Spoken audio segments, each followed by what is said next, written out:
जय राम कृष्ण हरे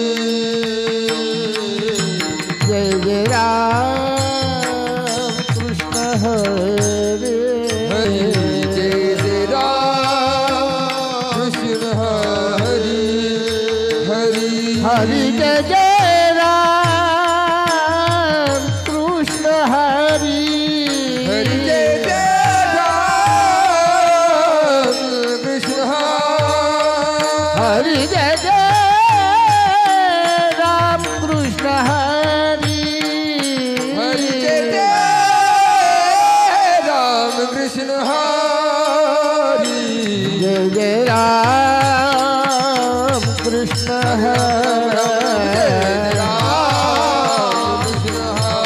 हरि जय जय राम हरि जय जय राम कृष्ण हरि हरि हरि हरि जय जय राम कृष्ण हरि जय जय राम हरि राम राम जय जय राम कृष्ण जय जय राम कृष्ण जय जय राम कृष्ण जय जय राम कृष्ण जय जय राम कृष्ण जय जय राम कृष्ण जय राम कृष्ण जय जय राम कृष्ण जय राम कृष्ण जय जय राम कृष्ण जय जय राम कृष्ण जय जय राम कृष्ण जय जय राम हरि राम जय जय राम जय जय जय जय हरि राम राम हरि राम हरि राम जय जय राम जय जय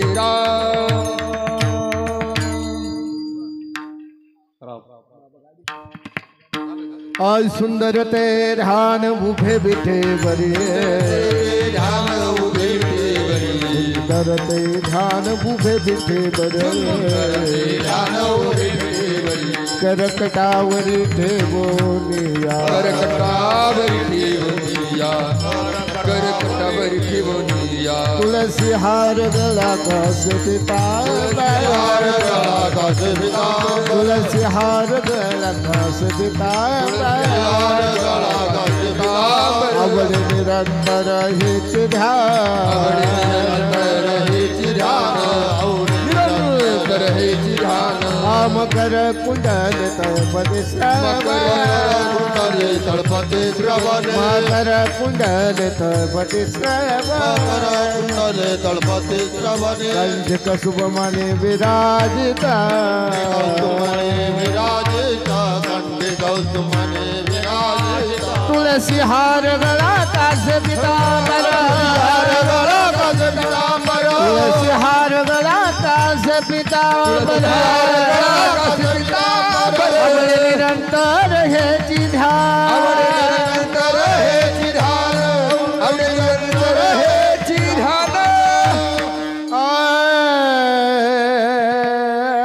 आनर हरे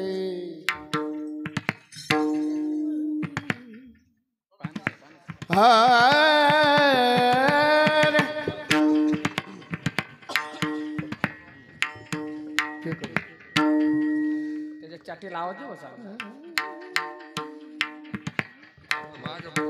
तुका म्हणे माझे हेची सर्व सुख हा तुका म्हणे माझे हेची सर्व सुख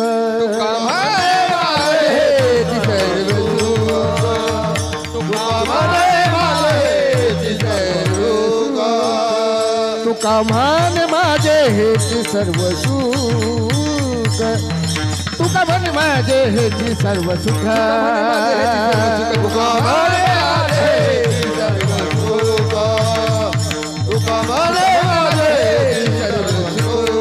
पाजिनाती मुख आवडीने पाजिनाती मुख आवडीने तुझी हार गळा कासे पितांबर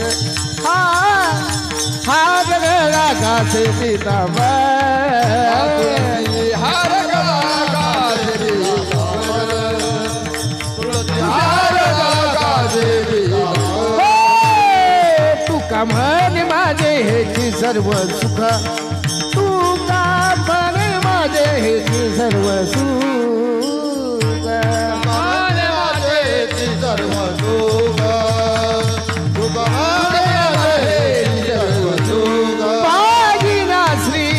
मुख आवडीने पाहिना श्रीमुख आवडीने तुलसी हार गळा कासे पीतांबर तुलसी हार गळा कासे पीतांबर तुलसी हार गळा कासे पीतांबर तुलसी हार गळा कासे पीतांबर आवड निरंतर ही चिरान आवड निरंतर हे चिरान तुलसी हार गळा कासे पीतांबर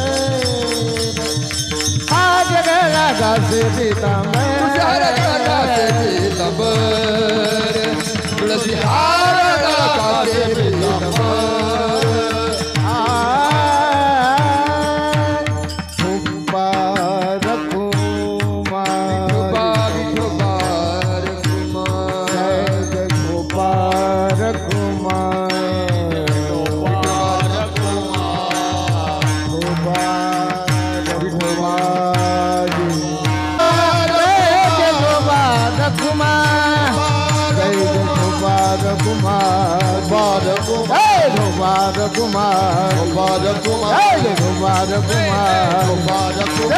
कुमार कुमार गोपाल कुमार गोपाल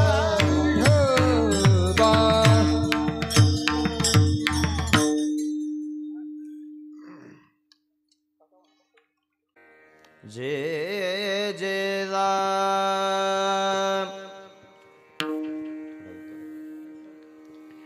जय जय राम जय जय राम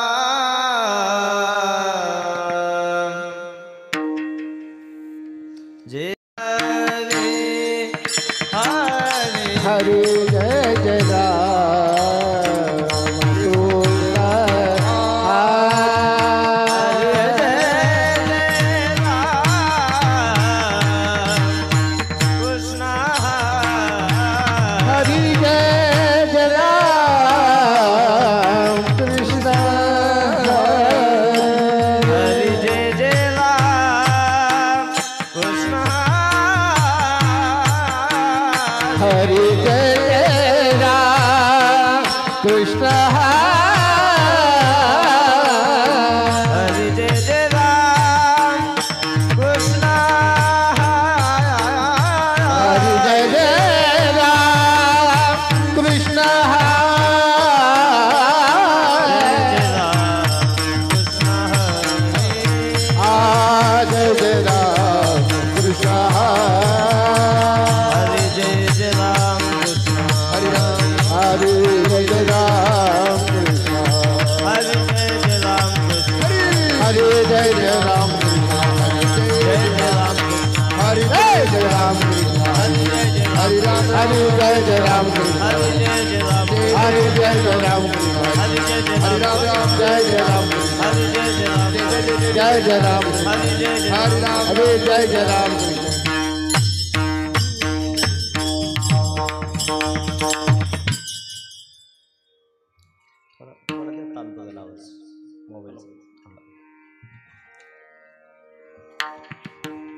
रूप पाहता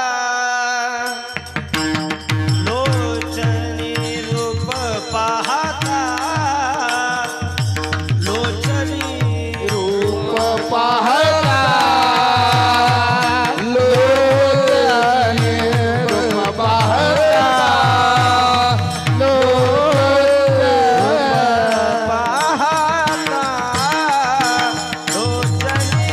रूप पाहता लोचनी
सुकृताची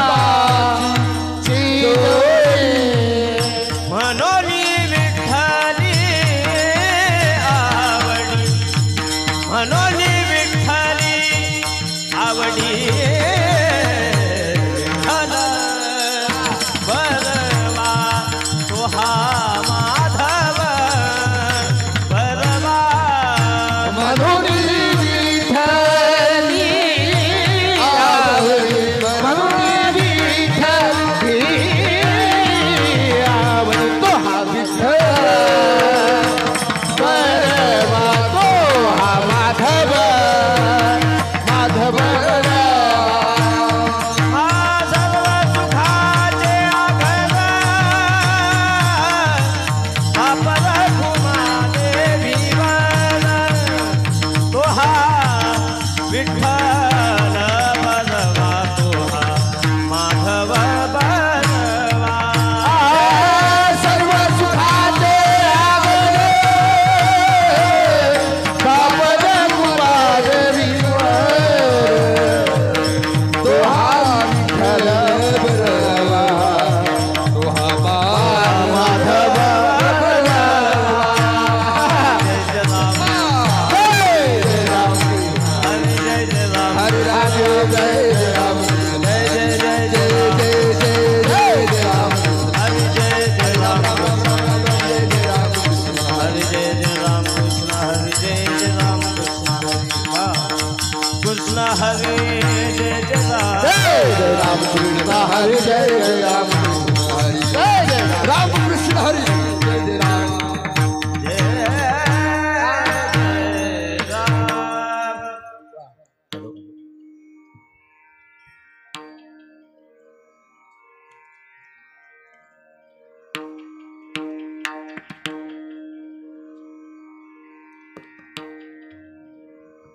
मनवो निशवन जावे सर्व भावे देवासी तो हा उतरिला पार भवदुस्तरणीचा मनवोनी शरण जावे सर्व भावे देवासी तो हा उतरील पार भवदुतर नदीचा मनवो निशवन जावे सर्व भावे देवासी तो हा उतरिला पार भवदुस्तरणीचा मनवोनी शरण जावे सर्व भावे देवासी तो हा उतरील पार भवदुतर नदीचा बहु आहे करुणावंत अनंत हे नाम जान तो हा उतरील पार भवदुस्तरणीचा बहु आहे करुणावंता आनंद जय नाम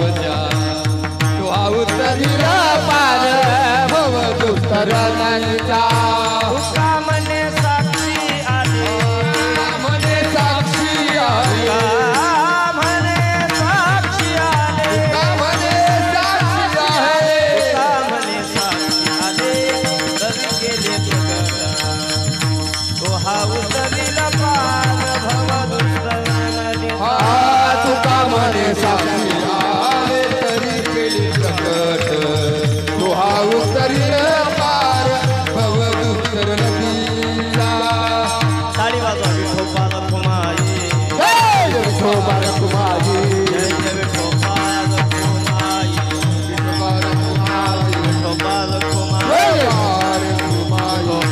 रखुमाई विठोबा रखुमाई विठोबा रखुमाई विठोबा रखुमाई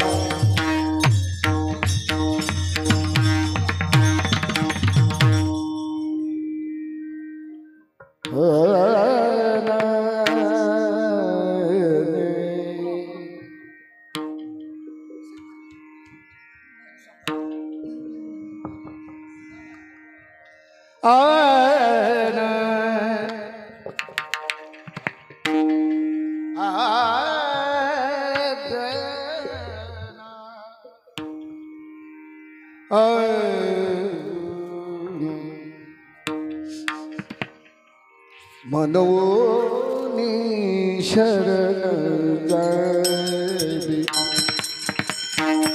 मोरी शरण जावे मन बोली शरण जावे मन बोली शरण जावे मन मोरी शरण जावे मन बोली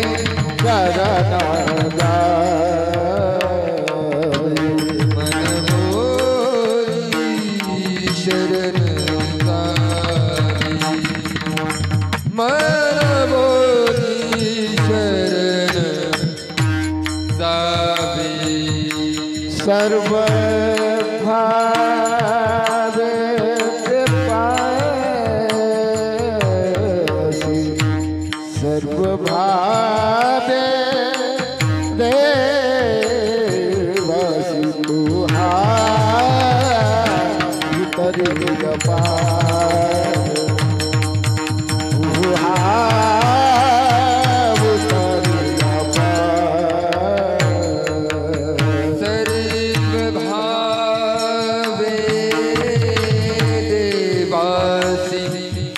सर्व भावे देवासी तोहावतरील पार तोहावतरील पार भावदुस्तर नदिजा नदिजा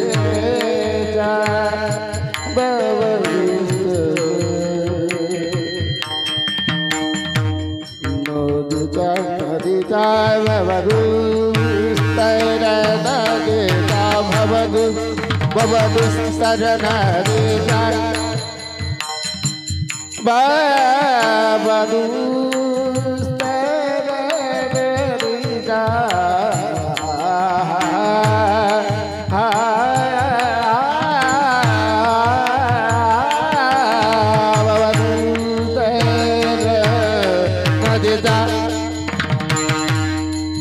नदिजा भवदुस्तर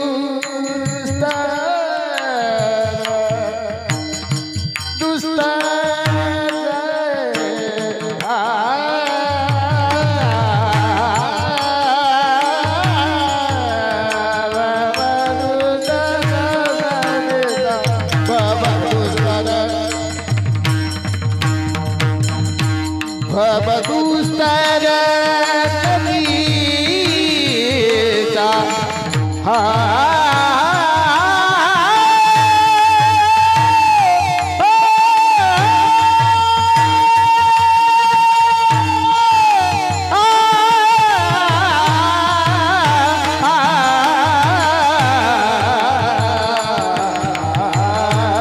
भवदुस्तर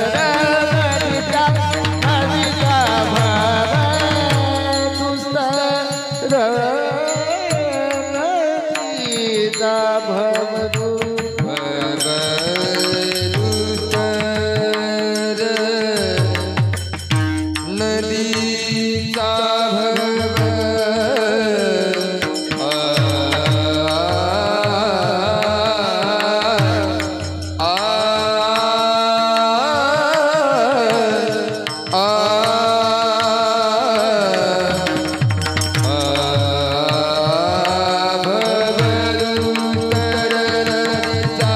भवदुस्तर नदिजा नदिसा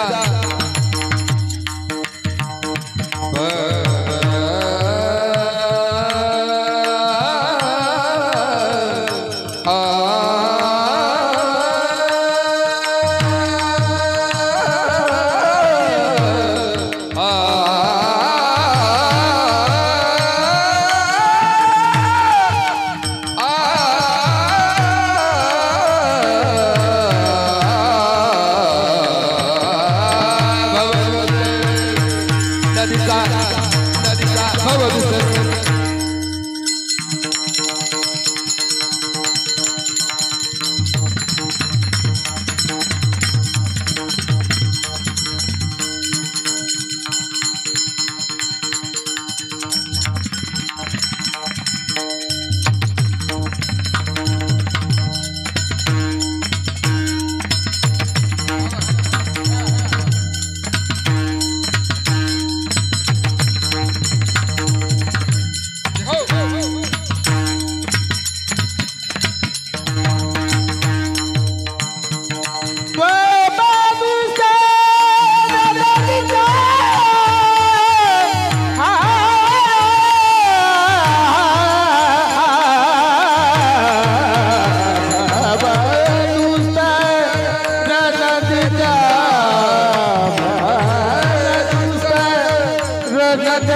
मनवोनी शरण जावे, मनवोनी शरण जावे सर्व भावे देवासी। तो हा उतरील पार भव दुस्तर नदीचा, बहु आहे करुणावंत, बहु आहे करुणावंत, अनंत हे नाम जा। तो हा उतरील पार भव दुस्तर नदीचा, तुका म्हणे साक्षी आले, तरी केले प्रगट, तो हा उतरील पार भव दुस्तर नदीचा। समचलन सरोजम सांद्र नीलांबुदावम, थोडे ते हॅमिंग होते, ते पाक हॅमिंग मारते। जगननिहित पाणी मंडनम मंडनानाम, तरुण तुलसी माला कंधलं कंजनेत्रम, सदयदवलहासं विठ्ठलं चिंतयामि। ईश्वरा करुणा करा दयाळा, तुमचा अनुग्रह लादलो पावन झालो चराचरी। मी कला कुसरी काही जनेने, बोलितो वचने अति भाविका। तुमचा अनुग्रह लादलो पावन झालो चराचरी। एका जनार्दनी तुमचा दास, त्याची आस पुरवावी। तुमचा अनुग्रह लादलो पावन झालो चराचरी। लोकाभिरामं रणरंगधीरं, राजीवनेत्रं रघुवंशनाथं, कारुण्यरूपं करुणाकरन्तं श्रीरामचन्द्रं, शरणं प्रपद्ये मनोजवं मारुततुल्यवेगं जितेन्द्रियं बुद्धिमतां वरिष्ठं वातात्मजं वानरयुथं मुख्यं श्रीरामदूतं शरणं प्रपद्ये गणरायालवकलये गणरायालवकलये गणराया लवकरये गणराया लवकरये भेट सकळाची देई भेट सकळाची देई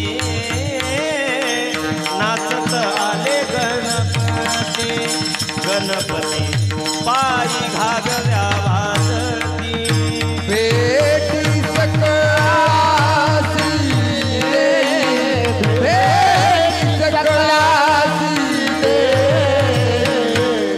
नाचत आले गणपती पायी घागऱ्या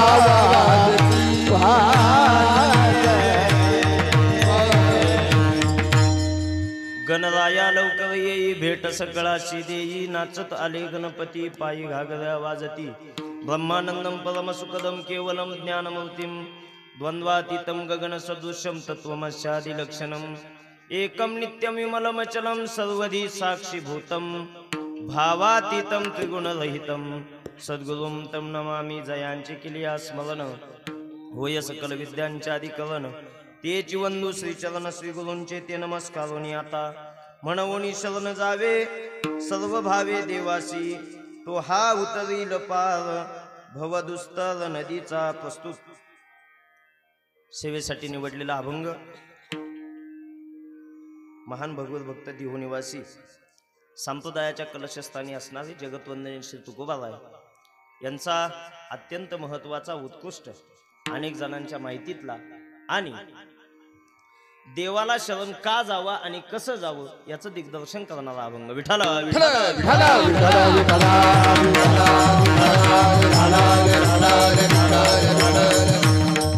या अभंगाच्या माध्यमातून तुकोबारायांनी देवाला शरण का गेलं पाहिजे आणि ते कशा पद्धतीनं गेलं पाहिजे याचं दिग्दर्शन याचं प्रतिपादन महाराजांनी या अभंगातून केलं आणि ते सांगून त्या देवाला शरण गेलं पाहिजे असा उपदेश आपल्याला केलेला आहे. संकल्पित वेळेमध्ये आपल्याला तुकोबारायांच्या या अभंगावर गणपती बाप्पा ज्या पद्धतीनं बुद्धी देतील त्या पद्धतीनं ही सेवा आपल्याला गणपती बाप्पांच्या चरणाशी या ठिकाणी समर्पित करायची आहे. तत्पूर्वी ज्या निमित्तानं तुम्ही आम्ही सर्वजण या ठिकाणी जमलेलो आहोत आपल्या पवित्र या कोतुळ पंचकोशीमध्ये असणाऱ्या या श्री पावन गणेश मंदिर पोरेवाडी पांगरी या ठिकाणी गेल्या 6 वर्षापासून या मंदिराचा वर्धापन दिनाचा सोहळा आपल्या सर्वच ग्रामस्थांच्या वतीनं तरुण मंडळाच्या वतीनं सर्वांच्या मदतीनं सगळ्यांच्या सहकार्यानं या ठिकाणी हा एक दिवसीय कार्यक्रम संपन्न होत असतो. त्यामध्ये नामयज्ञ सोहळा असेल, कीर्तन असेल, अन्नदान असेल, हे सर्व काही आपण आपल्या सगळ्यांच्या मदतीनं योगदानातून या ठिकाणी करत असतो. याही 6व्या वर्षी आपण तितक्याच आनंदानं तितक्याच उत्साहानं हा सोहळा या ठिकाणी संपन्न करीत असताना आज मला आपल्या सगळ्यांच्या माध्यमातून या उत्सवाच्या समितीच्या माध्यमातून ही सेवा करण्याची आपण संधी उपलब्ध करून दिलेली आहे. आणि त्या निमित्तानं या ठिकाणी उपस्थित असणारे आपल्या सर्व पंचकोशीतील सर्व टाळकरी असतील, गावातील टाळकरी असतील, सर्वांना या निमित्तानं मी वंदन करतो. महत्त्वाचा भाग आहे टाळकरी. टाळकरी कमी पण अतिशय सुंदर आहे, हे खूप महत्त्वाचं आहे. नाही तर कधी कधी टाळ आपल्या मागे 40 असतात, 50 असतात, पण आपल्यालाच कळत नाही नेमकं टाळ कुठे वाजतोय ते. पण थोडके जरी असले पण अत्यंत गोड असे टाळकरी मला लाभले. आणि खरं तर मी सांगू का, कीर्तन हे टाळकऱ्यांशिवाय आणि गायक वादकांशिवाय होऊ शकत नाही. कीर्तनकार कितीही मोठा असू द्या, पण टाळकऱ्यांची आणि साथ संगत चांगली नसेल तर त्याची फजिती अवघड होती. आणि अचानक जर यांनी चालू कीर्तनात जर पाठिंबा काढून घेतलाच मग बाकी अवघड कठीण होईल, अवघड होऊन जाईल. मग कीर्तनकाराची अवस्था जसे 40 जण पळून गेल्यानंतर उद्धव ठाकरेंची झाली होती त्यापेक्षा वेगळी होऊ शकते. आणि म्हणून महत्वाचा भाग टाळकरी असतात आपल्या भागातील. त्यामध्ये पिंपळगाव खांड असेल, शेरेवाडी असेल, भोळेवाडी असेल, तसेच कडा वस्ती असेल, मोगलस असेल, मोठे बाबाची वस्ती असेल, तसेच सुळकेवाडी असेल, भोरवाडी असेल, कडाळेवाडी असेल आणि सगळ्याच पंचक्रोशीतून या ठिकाणी भजनी मंडळ या ठिकाणी या उत्सवाच्या निमित्तानं जमलेले आहेत. सर्वांना या निमित्तानं मी वंदन करतो. माझ्या डाव्या बाजूला खरं तर ज्यांच्या संपर्कानं आणि ज्यांच्या माध्यमातून मी या ठिकाणी उभा आहे असे आपल्या अकोले संगमनेर तालुक्याचे एक वैभवशाली मृदंगवादक, अत्यंत गोड पखवाज वाजवतात, गोड स्वभावाचं व्यक्तिमत्व आहे आणि अगदी कमी वयामध्ये त्यांनी पखवाज वाजवण्याचा रियाज केला, प्रॅक्टिस केली आणि त्या प्रॅक्टिसचं आणि त्या रियाजाचं एक आउटपुट असं मिळालं का आपण त्यांच्या हातातून गोड असा पखवाज वाजवताना ऐकतो. नवे त्यांचा पखवाज वाजतो म्हणण्यापेक्षा आपण बोलतो म्हटलं तरी चालेल, इतका गोड पखवाज वाजवतात. आमचे जिवलग मित्र, परमार्थिक मित्र हरिभक्त परायण ज्ञानराज महाराज पापड यांच्या माध्यमातून मी उभा आहे. स्वतः ते पखवाज वाजवण्याच्या सेवेसाठी या ठिकाणी बसलेले आहे. त्यांचे मावस बंधू संतोष भाऊ यांच्या संपर्कातून मी तुमच्या पुढे उभा आहे. त्यांनाही मी वंदन करतो. ज्येष्ठ वारकरी मंडळी असतील त्यांनाही वंदन करतो. उजव्या बाजूला भजनी मंडळांसोबत ज्यांची गोड अशी गायनाची मला साथ संगत आहे त्यामध्ये गायनाचार्य हरिभक्त परायण मुकुंद महाराज असतील. खरं तर मुकुंद महाराजांनी म्हणजे सांगायला अडचण नाही. आता भोळेवाडीचे भजनी मंडळ आहे, आमचे देशमुख महाराज या ठिकाणी आहे, रमेश महाराज देशमुख, आमचे दीपक भाऊ आहे. आपल्याला सर्वांना माहिती आहे बऱ्याच सप्त्यांना मी गायक म्हणून जायचो आणि त्यावेळेस आमच्या मुकुंद महाराजांनी मी बरेच सप्ते सोबत केलेले आहे. म्हणजे बऱ्याच वेळा मी त्यांच्या शेजारी असायचो, पण आता तुम्हीच माझं प्रमोशन करून दिलं असं म्हणायला हरकत नाहीये. मुकुंद महाराज असतील, गायनाचार्य आमचे परमार्थिक सन्मित्र, गोड स्वभाव, विनोदी स्वभाव असणारे आमचे नितीन महाराज देशमुख असतील, त्यांनाही वंदन करतो. सर्वांना दोन चोपदार बाबा आहे या ठिकाणी, त्यांनाही वंदन करतो. विनेकरी महाराज असेल त्यांनाही वंदन. माझा आवाज तुमच्यापर्यंत ज्यांच्या माध्यमातून पोहोचतोय असे गोड असे विकास मंडपचे प्रोप्रायटर, गोड अशी साऊंड सिस्टीम आहे, त्यांनाही वंदन करतो. माझा आवाज तुमच्यापर्यंत चांगल्या पद्धतीनं येतोय ती कमाल सगळी त्यांच्या साऊंड सिस्टीमची आहे. याचा अर्थ माझा आवाज खराब आहे असा नाही, पण कधी कधी असंही होतं आपला आवाज चांगला असून सुद्धा सिस्टीमवाले असे भेटतात, आपण गायला लागलो तर आपल्यालाच भ्रम पडतो आपण गातोय का दुसरं कोणी म्हणतोय म्हणून, असेही काही भेटतात. पण गोड अशी साऊंड सिस्टीम आहे, त्यांना वंदन करतो. या सगळ्या महोत्सवाचं, या उत्सवाचं टेलिकास्ट किंवा त्याचं रेकॉर्डिंग ज्यांच्या माध्यमातून होतंय, यूट्यूबवाले दादा असतील त्यांनाही मी वंदन करतो. माफ करा मला तुमचं नाव माहिती नाहीये. त्यांच्या माध्यमातून या ठिकाणी परीक्षित महाराजांना सुद्धा या निमित्तानं वंदन करतो. तुम्ही सगळे सज्जन मायबाप या महोत्सवामध्ये सहभागी झालेले सर्व तरुण मित्रमंडळ असेल, सर्व वडीलधारे माणसं असतील, सर्वांनाच या निमित्तानं वंदन करतो. फक्त एक विनंती आहे माझी, ऐकताय माझं तुम्ही? ऐकताय का झोपले नाही ना? मग ऐका. शक्यतो कीर्तन आता आपल्याकडे 1 तास शिल्लक आहे. अगदी शांत चित्ताने ही सेवा ऐका. या 1 तासामध्ये जितकं गोड कीर्तन करण्याचा मी प्रयत्न करणार आहे, देव जसा बुद्धी देईल त्या पद्धतीने मी सेवा करणार आहे. फक्त तुमच्यामुळे विक्षेप नको. खास करून मी प्रत्येक कीर्तनामध्ये महिला मंडळांना सूचना देत असतो. महिला, ऐकताय का? महिला, सगळ्यात महिलांना आणि प्रत्येक कीर्तनात सांगत असतो, कारण आमचे हे पुरुष माणसं एकदम शांत बसतात, महिलांची बाकी लई चुळबुळ चालू असते आणि ती चुळबुळ दिसली का मग माझंच लक्ष विचलते. आमचे जुने कीर्तनकार तर इतकं गोड सांगायचे, ते म्हणायचे 40 गाड्यांची खडखड आणि 2 बायांची बडबड आवाज सारखा असतो. त्याच्यामुळे महिलांनी विचार करून बोला. अगदी शांत चित्ताने ही सेवा ऐका आणि ही सेवा ऐकत असताना, भजन चालू असताना प्रत्येकानं टाळी वाजवायची आणि मुखाने भजन करायचे. ते का करायचं त्याचं कारण सुद्धा सांगतो. का बघा तुम्ही टाळी वाजवायची, का बघा भजन करायचं, त्याचं कारण असे, मी गॅरंटेड तुम्हाला सांगू शकतो, मी तुम्हाला कीर्तनात काय सांगणार आहे, जेवत असताना तुम्ही सगळं विसरून जाणार. ऐकताय तुम्ही? एकदा पोटाला मिळालं का मग कीर्तनाचं काय, म्हणजे बरेच जण आता हे यानंतर जे येतील ना ते खायलाच येणार आहे. 8:30च्या नंतर जे येतात ते काही कीर्तनाचे श्रोते नाही. आणि म्हणून ऐका, नाही आज विसरले तर मी खात्रीशीर सांगतो अजून 2 महिन्यानं 3 महिन्यानं मी काय सांगितलेलं आहे ते आपण विसरणार आहोत. मी काय सांगतो याचा विसर पडेल. पण ऐका, या कीर्तनात वाजवलेली, तुम्ही जी वाजवलेली टाळी आहे आणि त्या टाळीतून गणपती बाप्पाजी तुमच्यावर कृपा करून जे पुण्याचं दान देणार आहे ते फक्त तुम्हालाच आहे, ते दुसरं कोणाला नाही. आणि म्हणून भजन चालू असताना टाळी वाजवा, मुखाने भजन करा, विठाला विठाला.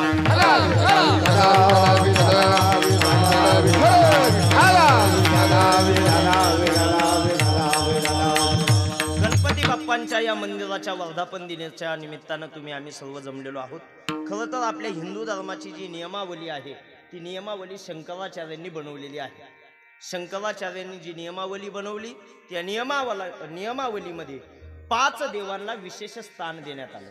5 देवांना, त्यामध्ये श्री गणेश असतील, भगवान विष्णू असेल, भगवान सूर्यदेव असेल, भगवान शिवजी असेल आणि आदिशक्ती माता असेल. या 5 देवांना विशेष स्थान आहे. पण या 5 देवांमध्ये जर आद्य स्थान कोणाला दिलं असेल, प्रथम स्थान कोणाला दिलं असेल तर ते आहे गणपती बाप्पांना दिलेलं आहे. हे प्रथम स्थानाची देवता आहे. कोणत्याही शुभ कार्याची सुरुवात करत असताना पहिलं वंदन कुणाला केलं जातं? बोला मोठ्यानं, बोला मोठ्यानं. गणपती बाप्पांना केलं जातं. कोणत्याही ग्रंथाची सुरुवात असू द्या, त्या ग्रंथाची सुरुवात गणपती बाप्पांचं स्तवन करून, गणपती बाप्पांचं नमन करून केल्या जाते. ओम नमोजी आद्या वेदपती पाद्या जय जय स्वसंवेद्या आत्मरूपा देवा तुची गणेश. कोणताही ग्रंथ घ्या, पहिलं स्तवन किंवा पहिली जी स्तुती केली जाते किंवा पहिलं नमन केलं जातं ते गणपती बाप्पांना केलं जातं. प्रथम नमन करू गणनाथा उमा शंकराची या सुता, चरणावरी ठेवणी माथा साष्टांग कवी दंडवत. 5 मुख्य देवतांपैकी ज्याला देव पंचायतन म्हणतात त्यापैकी पहिलं स्थान कुणाला असेल तर ते गणपती बाप्पांना आहे. आणि गणपती बाप्पा ही बुद्धीची देवता. कशाची देवता आहे? बुद्धीची देवता आहे. जर तुम्हाला बुद्धी तुमची तीक्ष्ण करायची असेल तर तुम्ही सेवा करायला पाहिजे, ती गणपती बाप्पांची केली पाहिजे. पुढे चला, हेच गणपती बाप्पा आपलं दुःख हरण करतात, आपलं दुःख सावरतात. या गणपती बाप्पांची सेवा करत असताना ती कशी केली पाहिजे आणि ती का केली पाहिजे याचं दिग्दर्शन तुकोबारायांनी या अभंगाच्या माध्यमातून केलेलं आहे. बघा, तुकोबाराय म्हणतात, म्हणवोनी शरण जावे सर्व भावे. काय चाललंय हो तुमचं?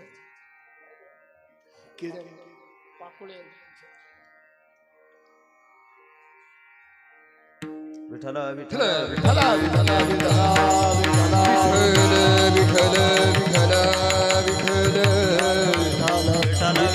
विठ्ठल विठ्ठल पुंडलिक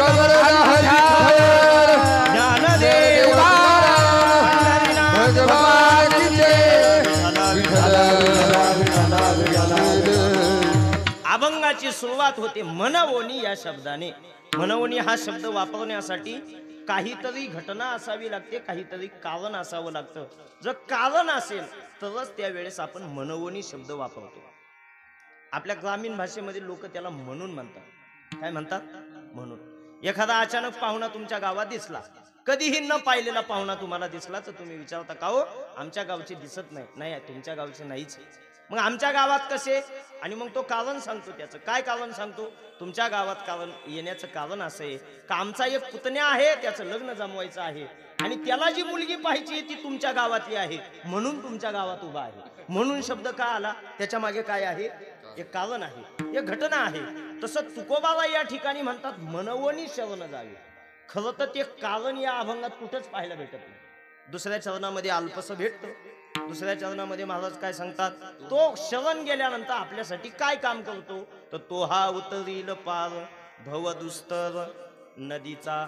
तो आपल्या जीवनातला भवसागरातून आपल्याला तारून घेतो आणि म्हणून त्या देवाला काय करायचं? शरण जायचं. याची खूप कारणं आहेत देवाला शरण जाण्याची, आपल्याला ती बघावी लागेल. त्यातलं पहिलं कारण, आपल्याला मिळालेला जो देह आहे हा मनुष्य देह आहे. ऐकताय तुम्ही सगळे? हा मनुष्य देह आहे. हा या मागेही नव्हता आणि पुन्हाही मिळेल याची गॅरंटी नाही. हा दुर्लभ आहे. नवदेह दुर्लभ जाना शतवर्षाची गणना, त्यामध्ये दुःख यातना तुम्ही आठवा मधुसूदना, तुम्ही वासुदेव वासुदेव म्हणा. हा दुर्लभ आहे. हा सहजासहजी मिळत नाही. पुढे चला, हा दुर्लभ असणारा देह देवाने आपल्याला दिलेला आहे. देत असताना फक्त द्यायचा म्हणून दिलेला नाही, विशेष दिलेला आहे. विशेष किती विशेष आहे सांगू तुम्हाला. बाकी सगळे प्राणी आडवे दिसतील, माणूस कसा आहे बोला, मोठ्यानं बोला, थोडे टाळकरी कमी बोला, पुढच्यांना बोलू द्या. उभा आहे. बोलण्याची कला फक्त कुणाकडे, माणसाकडे. हे बोलण्याचं जे शब्द ज्ञान आहे कोणत्या प्राण्याकडे पाहायला भेटणार नाही, ते फक्त आणि फक्त माणसाकडे आहे. आणि म्हणून एक वाक्य माझं घरी घेऊन जा, बोलण्याची कला फक्त माणसाकडे असेल तर बोलत असताना सतत गोड बोलत जा, चांगलं बोलत जा. ज्याला चांगलं बोलता येतं त्याला समाजावर राज्य मिळवता येतं. आणि ज्याचं बोलणं तिखट असेल, कडू असेल, कडवट असेल, मला असं वाटतं रक्ताची जी नाते असतात ते नाते सुद्धा त्याच्यापासून तुटलेले असतात, कारण त्याचं बोलणं कसं आहे, तिखट आहे. आमच्या संगमनेरी भाषेत त्याला खडूस बोलणं म्हणतात. काय म्हणतात? खडूस. आणि काही असतात असे बोलण्याला खूप कठीण असतात, त्यांचे शब्दच चांगले नसतात. म्हणून बोल म्हणजे एक माणूस आजारी पडला आणि गावातले त्याचे मित्र त्याला भेटायला गेले. का रे 8 दिवस झाले तू गावात दिसला नाही? तो म्हटला ताप आला होता, अजून काही गेला नाही. 2-3 वेळेस डॉक्टरकडे गेलो पण हे ताप जायचं काही नाव घेत नाही. त्याच्या एका मित्रानं जवळ गेला, त्याला आधार दिला, काळजी करू नको बाबा, गावात नाही आला तर गाव काय बंद पडणार आहे का, घरी थांब, आराम कर, जाईल हा ताप. पण त्याला भेटायला एक म्हातारी पाहुणी गेली. ती म्हटले का रे काय झालंय तुला, आजारी असं समजलं? काय नाही, असा असा ताप आलाय म्हणे, हा ताप जायचं नावच घेत नाही. ती म्हातारी म्हणे काळजी घे बघ, आमच्या शेजारी मेलाय म्हणे एक जण या तापानं, आता हा जगन का? आणि म्हणून बोलणं कसं असावं, साचा आणि मवाळ, मुखी अमृताची वाणी, देह देवाचे कारण, बोलणं चांगलं असावं. मी माणसाचं विशेष सांगतो, या मानवाकडे बोलण्याची कला आहे. या पुढे चला, या मनुष्याकडे हात पाय कान नाक डोळे आहे, इंद्रिय आहे. ते कशासाठी माहिती का? फक्त देवाच्या भगवत भक्तीसाठी आहे. दिले इंद्रिय, हात पाय कान डोळे मुख बोला या वचन, कशासाठी?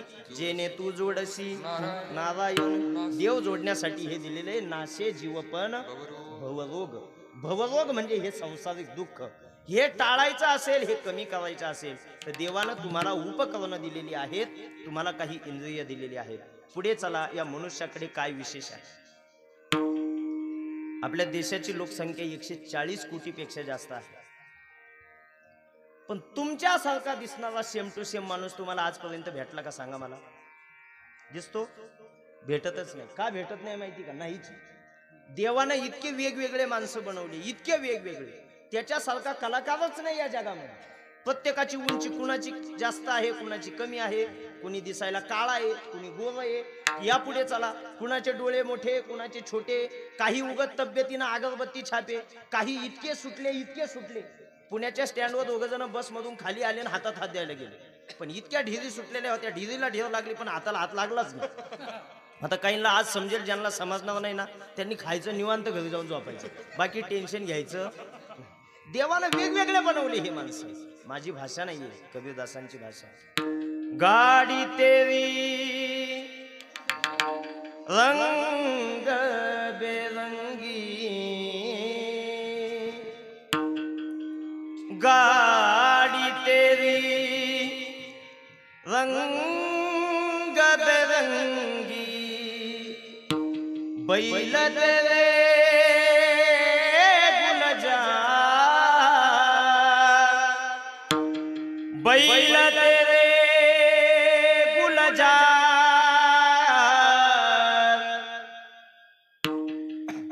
आवाज थोडा कडक वाटतो, ट्रबल कमी कर.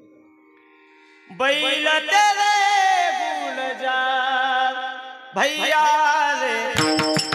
टाळी टाळी, सर्वांना विनंती आहे, टाळी वाजवा.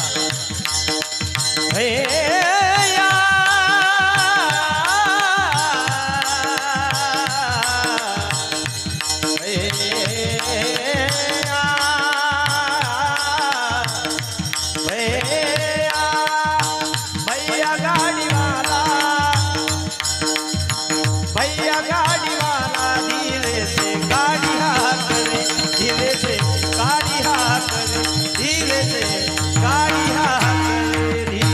गाड़ी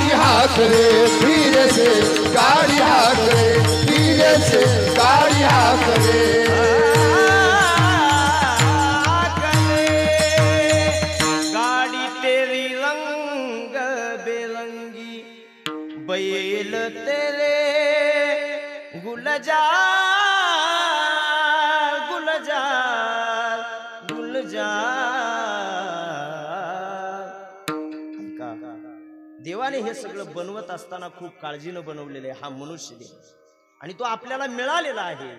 वेगवेगळे माणसं या जगामध्ये आहे, पण यामध्ये सगळ्यात कॉमन गोष्ट एकच आहे. ती कॉमन गोष्ट काय आहे ऐका. याची देही घडे देवाची भजन, आणि हे ज्ञान नाही कोठे. बघा, बोलण्याची कला जरी माणसाला असली तरी प्रत्येक जण वक्ता होत नाही. प्रत्येक जण वक्ता होतो का? नाही होत. पुढे चला. हात पाय कान नाक डोळे आपल्याला दिले, ते प्रत्येकाचे वेगवेगळे आहे. प्रत्येकाची बुद्धी कौशल्य वेगवेगळं आहे. पण बघा, या सगळ्यांमध्ये जर कॉमन गोष्ट एक काय असेल तर भजन करण्याचं ज्ञान फक्त माणसाजवळ आहे, आणि ते प्रत्येकाजवळ आहे. आणि म्हणून हे भजन करण्याचं ज्ञान आपल्याकडे असेल तर आपण भजन केलं पाहिजे. बघा, शोकांतिका अशी आहे. मनुष्य देह मिळाला भगवत भक्तीसाठी, देवे दिला देह भजना गोमटा. हा देह मिळाला भगवत भक्तीसाठी, पण आपण काळजीनं करतोय तो फक्त संसार. यापेक्षा वेगळं आपण काही केलं नाही. मग भगवत भक्तीसाठी देह मिळाला, आपण त्या देवाला विसरलोय. पण काय केलं पाहिजे की भगवत भक्ती केली पाहिजे, त्याच्याशिवाय आपलं आयुष्य चाललं. बघा, लोक काही भगवत भक्ती करतात, पण अनेक जण आता गळ्यामध्ये टाळ घेतात. टाळ भजनात येतात, टाळ वाजवतात. पण का वाजवतात माहिती का? अनेक लोकांनी भजनात येऊन टाळ घेण्याचं कारण असं आहे, त्यांना असं वाटलं आपण भजनात बसलो, गळ्यात टाळ घेतला तर आपली समाजामध्ये, गावामध्ये, नातेवाईकांमध्ये आपली प्रतिष्ठा वाढेल, आपलं नाव चांगलं होईल. पण भाविकांनो ऐका, माझं वाक्य घरी घेऊन जा. गळ्यामध्ये टाळ घेत असताना गावात किंमत वाढावी, नातेवाईकांमध्ये किंमत वाढावी, यासाठी गळ्यात टाळ घेऊन भजन करण्यापेक्षा गळ्यात टाळ घेऊन केलेलं भजन गणपती बाप्पांना ते आवडणारं असावं आणि त्यांच्यापर्यंत पोहोचणारं असावं. हे भजन महत्वाचं आहे. मोठ्यानं वाजवा, मोठ्यानं. सगळे सावध आहे ना? लक्ष नसेल तर शेजारच्यानं वाजवली म्हणून वाजवायची, बाकी टेन्शन घ्यायचं. टाळी चांगलं झाल्यावर वाजते ना. नसल लक्ष तुमचं तर वाजवली बाकीच्यांनी तर लगेच आपणही वाजवायची. बघा, टाळी वाजवताना मोकळ्या मनानं वाजवा. शाबासकी द्यायची असेल तर व्यवस्थित द्या. उगाच बऱ्याच वेळा असं होतं, लोक कीर्तन ऐकताना सुद्धा बसले म्हणून ऐकतात, लक्ष नसतं त्यांचं. काही गावांना तर असे प्रसंग येतात, पुढच्या लाईनीला बसतात काही जण डायरेक्ट पुढं, आणि आपल्याकडे भामट्यासारखे पाहतात. मग असं होतं, त्यानं आपल्याकडे भामट्यासारखं पाहिलं, आपल्याला समजत नाही नेमकं त्याचं चुकतंय का आपलं चुकतंय, ताळमेळच लागत नाही. आणि म्हणून मनापासून असली पाहिजे कोणतीही सेवा. टाळी वाजवायची असेल तर मनापासून एकदा मोठ्यानं टाळी वाजवा, या सर्वांसाठी मोठा आवाज झाला पाहिजे. ऐका, गळ्यामध्ये घेतलेला टाळ आणि केलेली भगवत भक्ती ही देवाला आवडणारी असावी. लोक भजनात येत नाही, काही येतात ते प्रतिष्ठेसाठी येतात. ही प्रतिष्ठा महत्वाची नाहीये, देवाची सेवा महत्वाची आहे, पण करत नाही आपण. कबीरदासांची भाषा आहे, बाल अवस्था खेल गवायो, बाल अवस्था खेल गवायो, जब यौवन तब मान घना रे, जब यौवन तब मान घना रे, बीत गए दिन भजन बिना रे, भजन बिना रे. जितेंद्र अभिषेकींचं भक्तिगीत ऐका. बालवयी खेळी रमलो, बालवयी खेळी रमलो, तारुण्य नासले, बालवयी खेळी रमलो, तारुण्य नासले, वृद्धपणी देवाचा, वृद्धपणी देवाचा, दिसे पैल चंद्रभाऊ पांडुरंगा, चंद्रभाऊ पांडुरंगा, मन करा कैवल्याच्या चांदण्याला भुकेला, कैवल्याच्या चांदण्याला भुकेला, भुकेला, भुकेला. चला चला पाहण्या हो झाला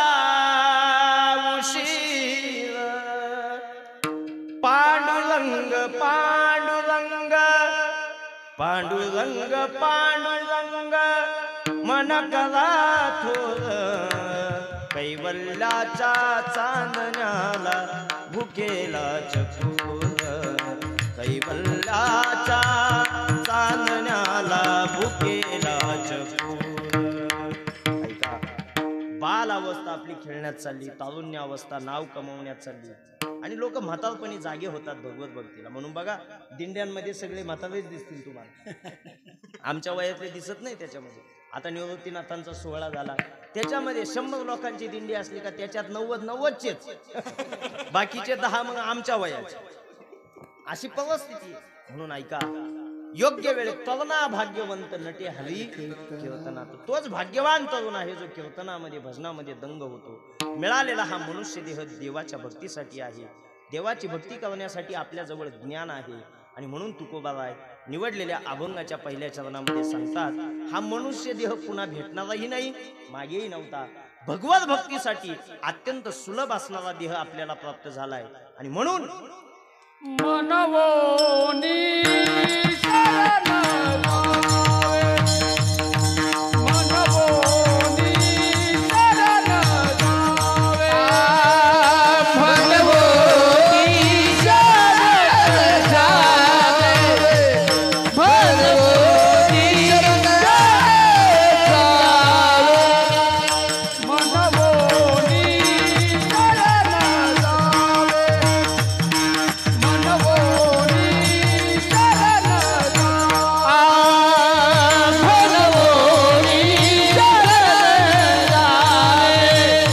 मनवोनी शरण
रमेश महाराजांसाठी टाळी वाजवा. गोड पहिलं प्रमाण गायलं, म्हणवणी शवन जावे.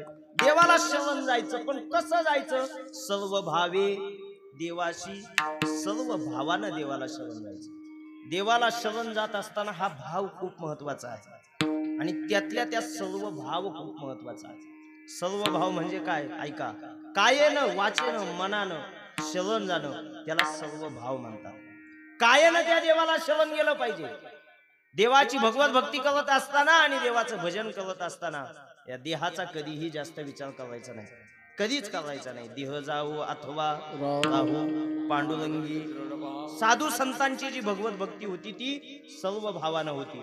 कायानं साधू संतांनी त्या देवाची भक्ती केली, मग त्या कायानं काय होईल याचा विचार केला नाही. तुकोबाला ज्यावेळेस भंडारा डोंगरावर भजनाला बसले ना, ऐका, भजनामध्ये दंग असताना तुकोबाबांच्या अंगावर काही डास यायचे आणि ते त्यांना चावायचे आणि त्यांचं रक्त पिण्याचा प्रयत्न करायचे. पण तुकोबाबांची भगवत भक्ती अशी होती, त्यांनी विचार केला हे डास येतात सारखे आपल्याला चावतात, पण या देहाचा काय विचार करायचा? तुकोबाबांनी त्या मच्छरला, त्या डासांना थांबवलं. थांबा थांबा, असा प्रयत्न करू नका म्हणे, तो फेल जातो का? मी कपडे घातलेले. तुकोबाबांनी ते, माझं नाही सांगत, तुकोबाबांचं सांगतो मी. तुकोबाबांनी ते कपडे काढून ठेवले शर्ट आणि त्यांना सांगितलं आता मी भजन करतो, माझं काम मी करतो, तुमचं काम तुम्ही करा. देह जाऊ अथवा देवासाठी देहाचा विचार न करणारे साधू संत. म्हणून बघा, कायेनं त्यांनी देवाची भगवत भक्ती केली, वाचेनं सुद्धा साधू संतांनी देवाची भगवत भक्ती केली. सतत दिनरजनी हाची धंदा गोविंदाची वाडी. फक्त देवाचं भजन. फक्त या मुखाने काय केलं असेल. तुकोबाबांच्या जीवनातला प्रसंग सांगतो. तुकोबाबांना भेटण्यासाठी नगर जिल्ह्यातील पिंपळनेर गावचे संत श्रेष्ठ संत शिरोमणी निळोबाबा एकदा देहू गावामध्ये भेटायला गेले. सकाळ सकाळची ती वेळ होती. तुकोबाबांच्या घरी निळोबाबा पोहोचले आणि विचारलं महाराजांना भेटायचं आहे मला. कुठे महाराज? सकाळच्या वेळेला महाराज बहिर दिशेला गेले होते. बहिर दिशेला सकाळी सकाळी सांगितलं घरच्यांनी ते आताच बहिर दिशेला गेलेले आहे. निळोबाबांना तुकोबाबांची भेट घ्यायची होती. एक ओढ होती. कोणत्या दिशेला बहिर दिशेला गेलं विचारलं घरी. आणि त्या दिशेला निळोबाबा तुकोबाबांना शोधण्यासाठी गेले. लक्ष द्या माझ्याकडे. बहिर दिशेला गेलेले तुकोबाबा अशाही अवस्थेमध्ये बसलेल्या अवस्थेमध्ये त्याही अवस्थेमध्ये पांडुरंगाचं भजन गात होते. त्याही अवस्थेमध्ये तिकडनं आल्यानंतर तुकोबाबांना निळोबाबांनी विचारलं महाराज बहिर दिशेला आलेले होते तुम्ही. अशा अवस्थेमध्ये पांडुरंगाचं भजन गातात ठीक आहे पण मला ते योग्य वाटलं नाही. का तर देवाचं भजन गात असताना पवित्रता पाळली पाहिजे. शुचिर्भूतता पाळली पाहिजे. बहिर दिशेला तुम्ही आले आणि पांडुरंगाचं भजन गातात. त्यावेळेस तुकोबाबांसाठी असा प्रश्न केल्यानंतर तुकोबाबांनी निळोबाबांना दिलेलं उत्तर किती गोड होतं. निळोबाबांना त्यावेळेस तुकोबाबांनी सांगितलं माझी मज झाली माझी मज झाली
माझी मज झाली अनावर वाचा छंद या नामाचा घेतला से. माझ्या वाचेला सुद्धा आता समजत नाही काय चाललेलं आहे. फक्त पांडुरंगाचं भजन माझ्या वाचेनं चालतं.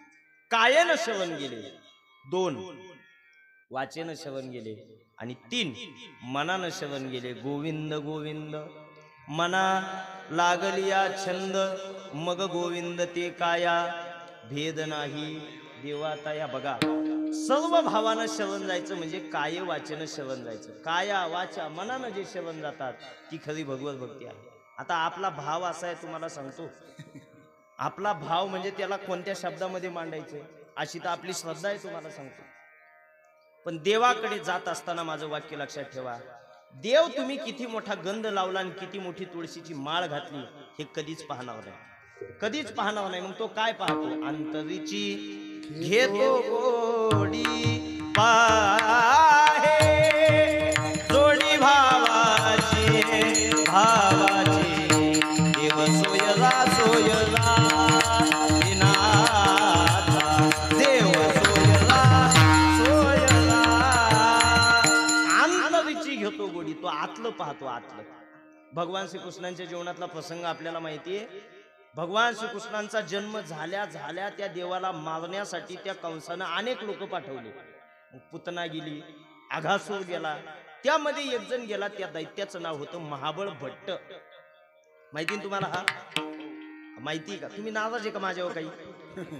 तुम्हाला भूक लागेल असेल तर मला लगेच सांगा. महाबळ भट्ट देवाला मारण्यासाठी गेला. देवाला गेला मारायला पण स्वरूप कशाचं घेतलं माहिती का? रूप कशाचं होतं? ब्राह्मणाचं. धोतर घातलं, जानवं घातलं, हातामध्ये पंचांग घेतलं. ऐका, महाबळ भट्टना गोपीचंद टिळा लावला, गोपीचंदन टिळा लावला त्याने आणि देवाला मारण्यासाठी गेला. सांगा मला, वेश जो पाहिला, बाह्य रंगानं जो तो पाहिला तर तो भगवत भक्त दिसायचा, पण अंतरंगात खोट होती त्याच्या. काय होती अंतरंगातली खोट कळते का तुम्हाला? त्याला आमच्या संगमनेरी भाषेमध्ये आतल्या गाठीचा म्हणतात. वरून वेगळा असतो आणि आतून वेगळा असतो.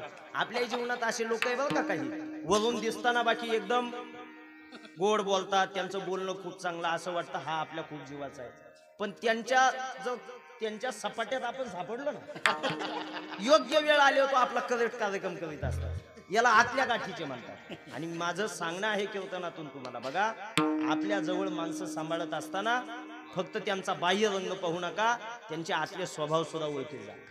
आतले स्वभाव ओळखून आपल्या जवळ माणसं जमवा, ते महत्वाचे आहे. नाही तर फक्त बाह्य रंगावर गेले तुम्ही कधी फसाल हे तुम्हाला सुद्धा समजणार नाही. स्वभाव ओळखता आले पाहिजे, स्वभाव. एका गणिताच्या क्लासमध्ये शिक्षकांनी मुलांना मुद्दलीचं व्याज काढायचं शिकवलं. 1 तास शिक्षक शिकवत होते.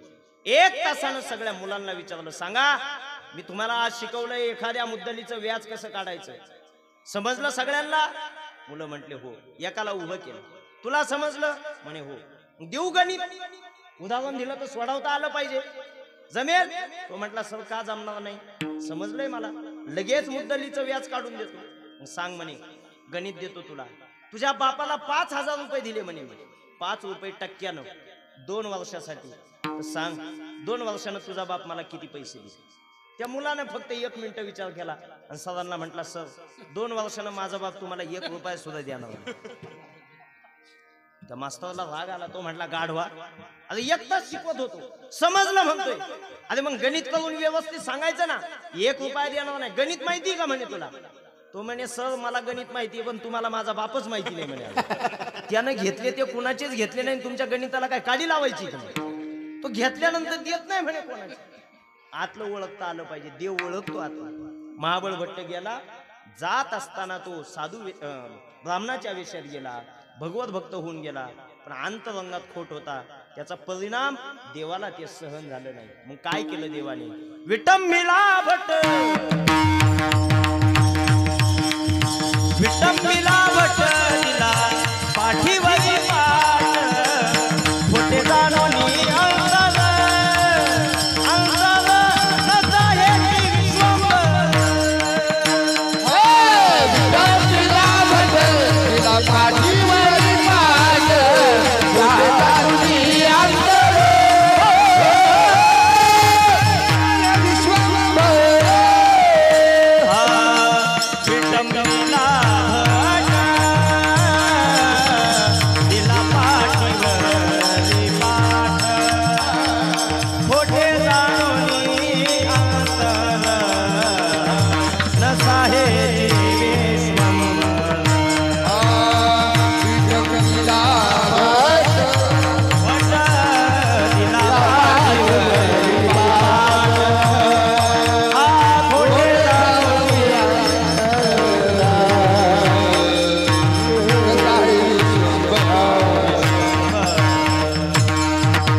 विटंबिला भट दिला पाठीवरी पाठ, खोटे जाणोनी अंतर न साहेची विश्वंभर. देवाला ते सहन होत, खोटं अंतर चालत नाही. खोट्या अंतराचे लोक कसे असतात माहिती का? एक नवीन लग्न झालं ती सून नांदायला आली, मालती नाव होतं तिचं, महिला मंडळ. काय नाव होतं? मालती. सासू तिला लाडवाना मालू म्हणायची. नांदायला आली. आता नवीन सुना डेंजर आहे सध्याच्या, अवघड आहे. आल्यानंतर 3 महिन्यामध्ये घराचा सगळा बायोडाटा त्यांच्याकडे असतो. ज्या घरात नांदायला आल्या, मग त्या घरामध्ये म्हणजे ताटं किती आहेत, त्या घरामध्ये तांबे किती आहेत, त्या घरामध्ये ग्लास किती आहेत, त्या घरामध्ये चमचे किती आहे, हे सगळं ओळखतात. त्या किती दिवसात ओळखतात? अगदी 3 महिन्यात ओळखतात. पण काय झालं, हळदी कुंकवाचा सण होता, हळदी कुंकवाचा सण. आणि त्या सणाला नवीन सुनेच्या घरी गावातल्या सगळ्या महिला यायच्या आणि आमंत्रण द्यायच्या आणि त्या सासूला म्हणायच्या, वहिनी हळदी कुंकवाच्या सणाला आमच्या घरी तुम्ही आल्या पाहिजे, पण येताना एकटीनं यायचं नाही, सुनबाईला घेऊन यायचं. नवीन सुने ती आलीच पाहिजे. प्रत्येक जणीनं आमंत्रण दिलं. सासून त्या सुनेला विनंती केली, तुला यावं लागेल. ती म्हणे आत्या येते, पण तुमच्या जुन्या काळातला शालू जर मला घालायला दिला तरच मी येईल, नाही तर येऊ शकत नाही. जुने शालू खूप गोड होते बघ, महागडे असायचे, ते चांदी असायची त्याच्यामध्ये. आता नवीन सून, सासूला नाही म्हणता आलं नाही. गेले हळदी कुंकवाच्या सणाला, पहिल्या घरी गेले. बसायला एकच जागा शिल्लक होती, एकच खुर्ची, आणि ह्या दोघी गेल्या. सासूला वाटलं आता काय करावं, नेमकं तिला बसवायचं का मी बसायचं. पण नंतर सासूनं मोठं मन केलं आणि सुनेला म्हणे, मालू एकच जागा आहे, तू बसवा, मी खाली बसते. पुढच्या घरी गेले, तसंच झालं, बसायला एकच जागा. पुन्हा सासूनं सुनेला सांगितलं, मालू तू आपली वर बस, मी आपली खाली बसते. एक म्हातारी ही गंमत पाहत होती. ती म्हणे, का ग तुला एकटीलाच सून मिळाली का गावात, आम्हाला काय सुना नाही का. अरे एक जागा असल्यानंतर तुझा अधिकार मोठा असताना सुद्धा तू आपली खाली बसवती मातीत आणि मालूला खुर्चीवर बसवती, इतका जीव आहे का मालू. तिनं सांगितलं, मालू जीव नाहीये, मालूनं माझा शालू घातलाय मला, तो शालू खराब होऊ नये म्हणून मी तिला वर बसवतो. याला काय म्हणतात माहिती का, अंतरंगातला खोट. हा देवाकडे चालत नाही. अंतरी संसार भक्ती भयंकर मनाने अंतर तुझे पायी मनाने अंतर. अंतरी संसार भक्ती भयंकर मनाने अंतर तुझे पायी मनाने अंतर.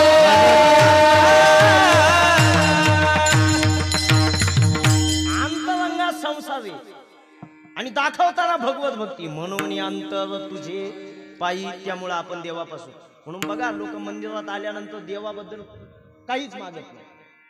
माझं वाक्य ऐका, लोक देवाने बनवलेल्या वस्तू मागतात पण देवाला मागत नाही. ही शोकांतिका. आजपर्यंत कुणी देवाला मागितलं का, देवा तुझी भेट झाली पाहिजे, नाही.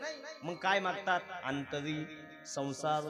संसार असतो मग देवाकडे जायचं. गणपती बाप्पा गेले मंदिरापुढे, देवा विहिरीला पाणी लागत नाही, बंगला होत नाही, पैसे मिळत नाही, मुलीचं जमत नाही, मुलाला नोकरी लागत नाही, भाकर गिळत नाही, चपात्या खाना. मग देवाला काय सांगतो सांग. अंतरंगा तुम्ही संसारच घेऊन जातात फक्त देवाच्या पुढे. भाकर गिळत नाही तर चपात्या खायच्या. सारखं देवाकडे आपण मागतो, ते कशाचं मागतो, संसाराचं मागतो. पण देवाकडे अंतरंगातला खोट चालत नाही. सर्व भावानं देवाला शरण गेलं पाहिजे. ऐका, पूर्वीच्या काळचं उदाहरण आहे वल्लभाचार्यांच्या आश्रमामध्ये. वल्लभाचार्यांच्या आश्रमामध्ये साधू संत जमा झाले. त्या काळामध्ये तत्कालीन साधू संत या भारतातले मोठे मोठे तपस्वी जपी तपी त्या वल्लभाचार्यांच्या आश्रमामध्ये बसले. आणि त्याच आश्रमामध्ये एक महिला भक्त बसले होत्या. त्या महिला भक्तांचं नाव होतं संत मीराबाई. कोण बसल्या होत्या, मीराबाई. सगळे साधू संत ब्रह्मज्ञानावर, तत्वज्ञानावर, वेद उपनिषदावर गप्पा करत होते, चर्चा करत होते. बाकी मीराबाई यांच्यापासून सगळ्यात वेगळ्या बसलेल्या होत्या. त्या कोणत्याही चर्चेमध्ये सहभागी झाल्या नाही. मग त्या बसल्या त्या वल्लभाचार्यांच्या आश्रमामध्ये आणि फक्त भगवान श्रीकृष्णाचं गीत गात होत्या, भगवान श्रीकृष्णांचं भजन गात होत्या. देवाच्या ह्या दोन महिला भक्त आहे बरं का. एकीचं नाव आहे राधा आणि दुसरीचं नाव आहे मीरा. अगदी लहान मुलांना सुद्धा ते माहिती. या दोघी महिला भक्त, किती ताकद होती यांच्या भक्तीमध्ये. सर्व भावानं भक्ती केली. त्याचा परिणाम असा झाला, त्या मीराबाई विष प्याल्या आणि काळा देव पडला. सर्व भावाचा परिणाम आहे. सर्व भावानं भक्ती केल्यामुळं विष मीराबाई प्याल्या. वडिलांनी विष प्यायला दिलं. विष का प्याला राजाजीने भेजा, पिवत पिवत मिला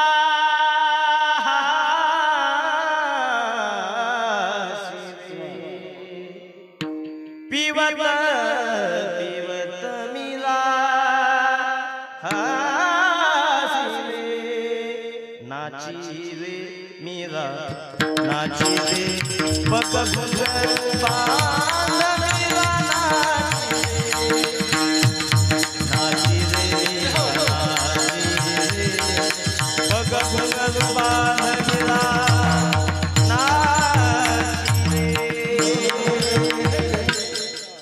नाचायला लागल्या. मीराबाई विष पिऊन घेतलं पण देव काळा पडला. देव मीराबाईंवर काहीच प्रभाव झाला नाही. या मीराबाई होत्या आणि एक राधा होती.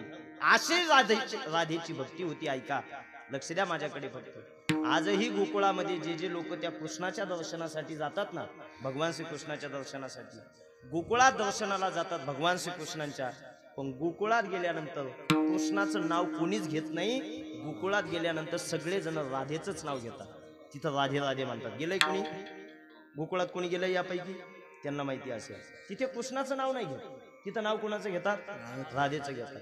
बाय चान्स घेतलंच कृष्णाचं तर एकट्याचं नाही घेता येत. आधी राधेचं घ्यावं लागतं, मग त्याचं घ्यावं लागतं. राधा कृष्ण म्हणावं लागतं. का बघ? हा राधेच्या भगवत भक्तीचा परिणाम आहे. या दोन महिला श्रेष्ठ महिला भक्त आहेत. एक राधा एक मीरा, दोनों ने शाम को चाहा, अंतर क्या दोनों की चाह में बोलो, अंतर क्या दोनों की चाह में बोलो. एक प्रेम एक तरस दीवानी, एक प्रेम दीवानी एक तरस दीवानी. ऐकली ना ही गवळण तुम्ही सगळ्यांनी? ही गवळण आहे बरं का. काही लोक गाणं म्हणून ऐकतात. ते राम तेरी गंगा मेली मधलं पिक्चर होता, त्याच्यामध्ये लता मंगेशकरांनी ही गवळण गायली. लोकांना गाणंच वाटायला लागलं की गाणं नाही. खरं तर जुने गाणे चांगले असायचे. गाणे जुन्या कविता चांगल्या असायच्या. बरेच जुने लोक बसलेले इथं, त्यांना माहिती असेल. शाळेत गेल्यानंतर शिक्षक एक कविता शिकवायचे. शव आला तो बोला, धावणी आला काळ, विव्हळला श्रावण बाळ. मला असं वाटतं ही कविता शिकून काही जणांना 50-60 वर्ष होऊन गेले असतील, पण आजही त्यांच्या ओठावती कविता आहे. कशामुळं? त्या कवितेतून काहीतरी शिकता यायचं, काहीतरी घेता यायचं. आदर्श कविता होती. किती गोड कविता होत्या. खरा तो एकची धर्म जगाचे बांध तोरावे. बरोबर ना? जागे वाटतं तुम्ही? खरं जागे आहे का? पण जगाला प्रेम अर्पावे ही शिकवण मिळायची त्या कवितेमधून. प्रभू नाम नित्य गावे, प्रभू नाम नित्य गावे, या झोपडीत माझ्या, झोपडीत माझ्या पहारे आणि जोरा, त्यातून होती चोऱ्या. पहारे आणि जोऱ्या, त्यातून होती चोऱ्या. दास नाही दोरा, दास नाही दोरा, झोपडीत माझ्या, झोपडीत माझ्या, झोपडीत माझ्या. किती गोड वाटायचं ऐकायला, पण त्यातून काहीतरी शिकता पण यायचं. नाही तर आत्ताच्या कविता, मम्मी सांगा कोणाची, कोणाची आहे मम्मी नेमकी? मम्मी माझ्या पप्पाची, पप्पा सांगा कोणाचे? पप्पा माझ्या, माहिती तुम्हाला? बोला. पप्पा माझ्या मम्मीचे, मग मुलं कोणत्या भूताची? मोठा प्रश्नच आहे ना. ऐका, गोड असं साहित्य जुन्या काळातलं होतं. वासुदेवाची ऐका कहाणी, वासुदेवाची ऐका कहाणी. जगात नाही राम रे, दाम करे काम वेड्या, दाम करे काम, दाम करे काम वेड्या, दाम करे काम. पैशाची जादू लय न्यारी, पैशाची जादू लय न्यारी. तान्या पोराला त्याची हवा, तान्या पोराला त्याची हवा. पैशासाठी सारी माणस, पैशासाठी सारी माणस झाली त्याची गुलाम रे. काम करे काम वेड्या, काम करे काम.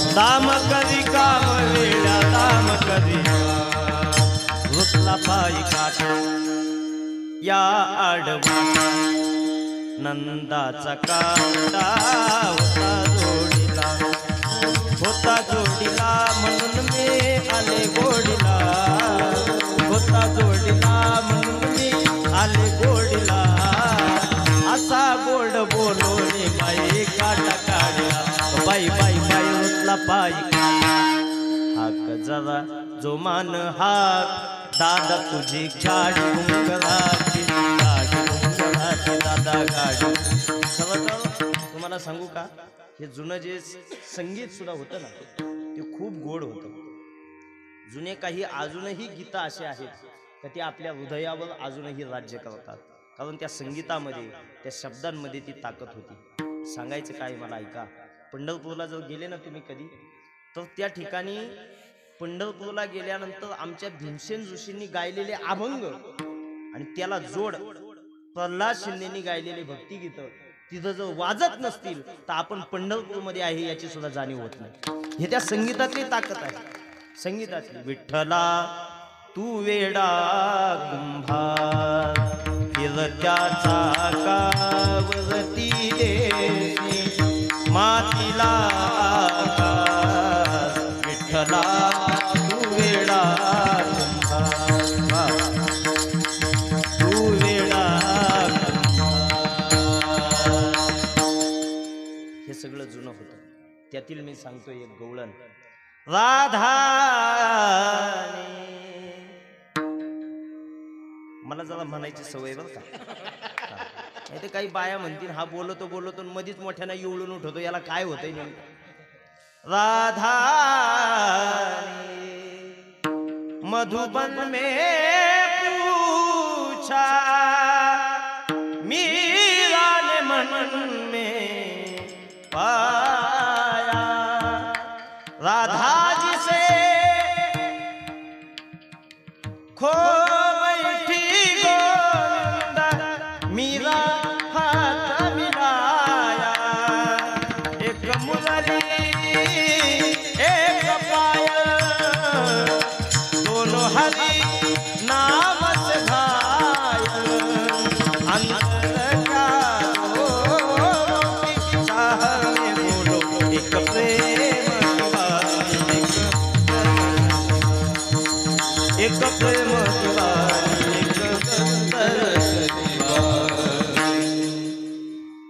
या मधल्या संत मीराबाई. मी काय सांगतोय ऐका. सर्व भाव वल्लभाचार्यांच्या आश्रमामध्ये बसलेले सगळे संत वेदावर उपनिषदावर धर्मावर बोलत असताना संत मीराबाई फक्त भगवान श्रीकृष्णांचं भजन गात होत्या. तिथे एक संत होते, त्यांचं नाव होतं स्वामी हरिदास. हरिदासांनी मीराबाईंचं भजन ऐकलं, जवळ गेले मीराबाईंच्या आणि मीराबाईंना सांगितलं, मीराबाई देवाचं भजन गाते ठीक आहे, पण एक प्रॉब्लेम आहे, एक अडचण आहे. तुझ्या गाण्यामध्ये राग नाहीये, तुझ्या गाण्यामध्ये स्वर नाहीये, तुझ्या गाण्यामध्ये ताल नाहीये, तुझं गायन रागात नाहीये, तुझं भजन रागात नाहीये. भजनाला सुद्धा राग असतात बरं का, राग असतात, ताल असतात, स्वर असतात. आणि स्वामी हरिदास मीराबाईंना सांगतात, हरिदास म्हणजे सामान्य नव्हते. तानसेन सारखा गायक त्यांनी घडवलेला होता. तानसेन सारख्याला त्यांनी गायन शिकवलेलं होतं. तानसेन म्हणजे सामान्य गायक नाही. पटदीप नावाचा राग गायला तर दिवा पेटायचा, ही ताकद होती त्याच्या गायकीमध्ये. शेष नावाचा राग गायला तर नाग असा फणा काढायचा आणि त्या तानसेनचं गायन ऐकायचा. मेघमल्हार नावाचा राग गायला तर पाऊस पडायचा, ही ताकद त्याच्या भजनात होती. आम्ही म्हणायला लागलो तर कधी कधी लोक झोपतात, खरंच झोपतात. एक म्हातारी मला भेटली, म्हणे का रे किती दिवसापासून कीर्तन करतो? म्हटलं झाले 15-20 वर्ष. ती म्हणे लय बाबा पाहिले पण तुझ्यासारखा बाबाच पाहिला नाही. म्हटलं काय झालं, काय आवडलं, काय आवडलं ते सांग. ती म्हणे ते नाही सांगणार, पण असा बाबाच पाहिला नाही. म्हटलं आता काय झालं ते तर सांग, अशी गुळणी नको धावू. मग ती म्हटली, अरे बाळा घरी 2 गोळ्या खाऊन झोपा येत नाही, पण तुझ्या कीर्तनात रूपाच्या चालीला झोपले तर कीर्तन संपल्यावर शेजारच्यांना धक्का दिल्यावरच उठले म्हणे, तोपर्यंत जाग सुद्धा आली. ऐका, भजनामध्ये राग असतात. राग तो तानसेन दीप नावाचा राग गायला दिवा पेटायचा. पण त्या तानसेनला ज्यांनी हे संगीत शिकवलं त्यांचं नाव स्वामी हरिदास होतं. की हरिदास संत मीराबाईंना बोलले, मीराबाई तुझ्या भजनात काय नाहीये, राग नाहीये. मीराबाईंनी दिलेलं उत्तर किती गोड होतं ऐका. ज्यांना हिंदी समजते त्यांच्या लक्षात येईल. मीराबाईंनी त्या हरिदासांना सांगितलं, स्वामीजी आपकी बात सही है, मेरे भजन में, मेरे गीत में, मेरे गायन में राग नहीं है, लेकिन स्वामी जी मेरी भी बात आप कान खोलकर सुनो. स्वामी जी मनुष्य को रिझाने के लिए राग में गाया जाता है. माणसाला आवडावं म्हणून रागात गावं लागतं.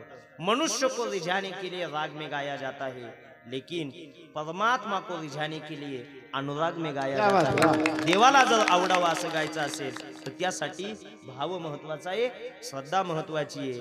गिरिधर लाल तो भाव का भुकावा, गिरिधर लाल तो भाव का भुका, गिरधर लाल तो भाव का भूखा, गिरधर लाल तो भाव का भूखा. राग कला नहीं,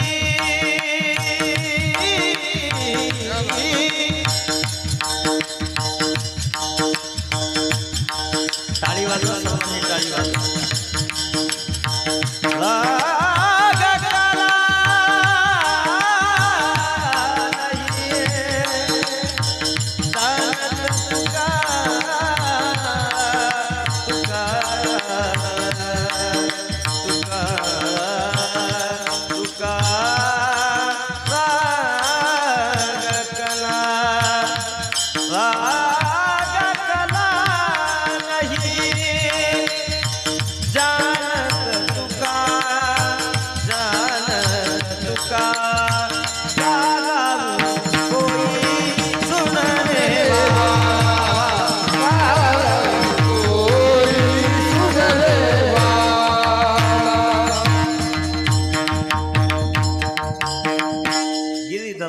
तो भाव का भुका, राग कला नाही जानत तुका.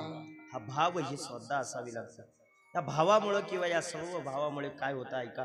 जनाबाई नामदेव महाराजांच्या घरी सेवा करत असताना आणि दास्यत्व करत असताना सर्व भावानं त्या पांडुरंगाला शरण गेल्या, भजन केलं.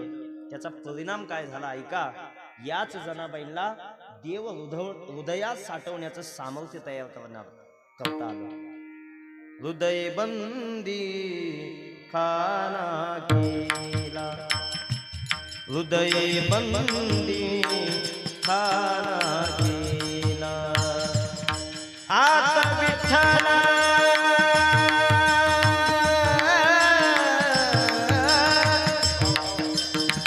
आता विठ्ठल कोणीला कोणीला हृदय बंदी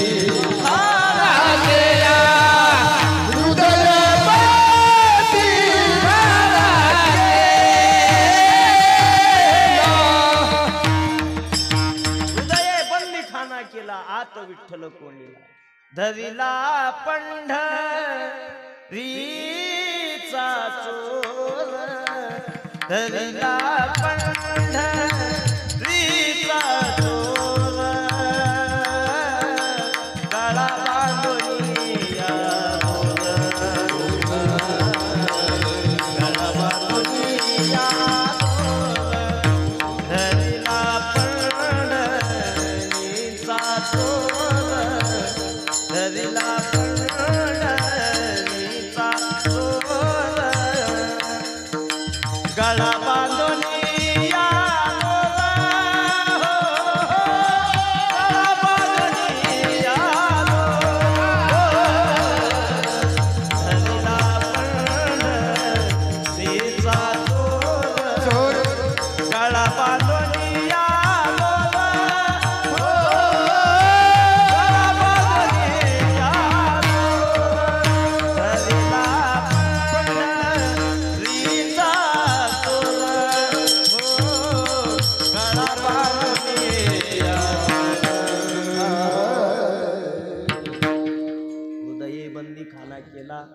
आत विठ्ठल कोंडीला.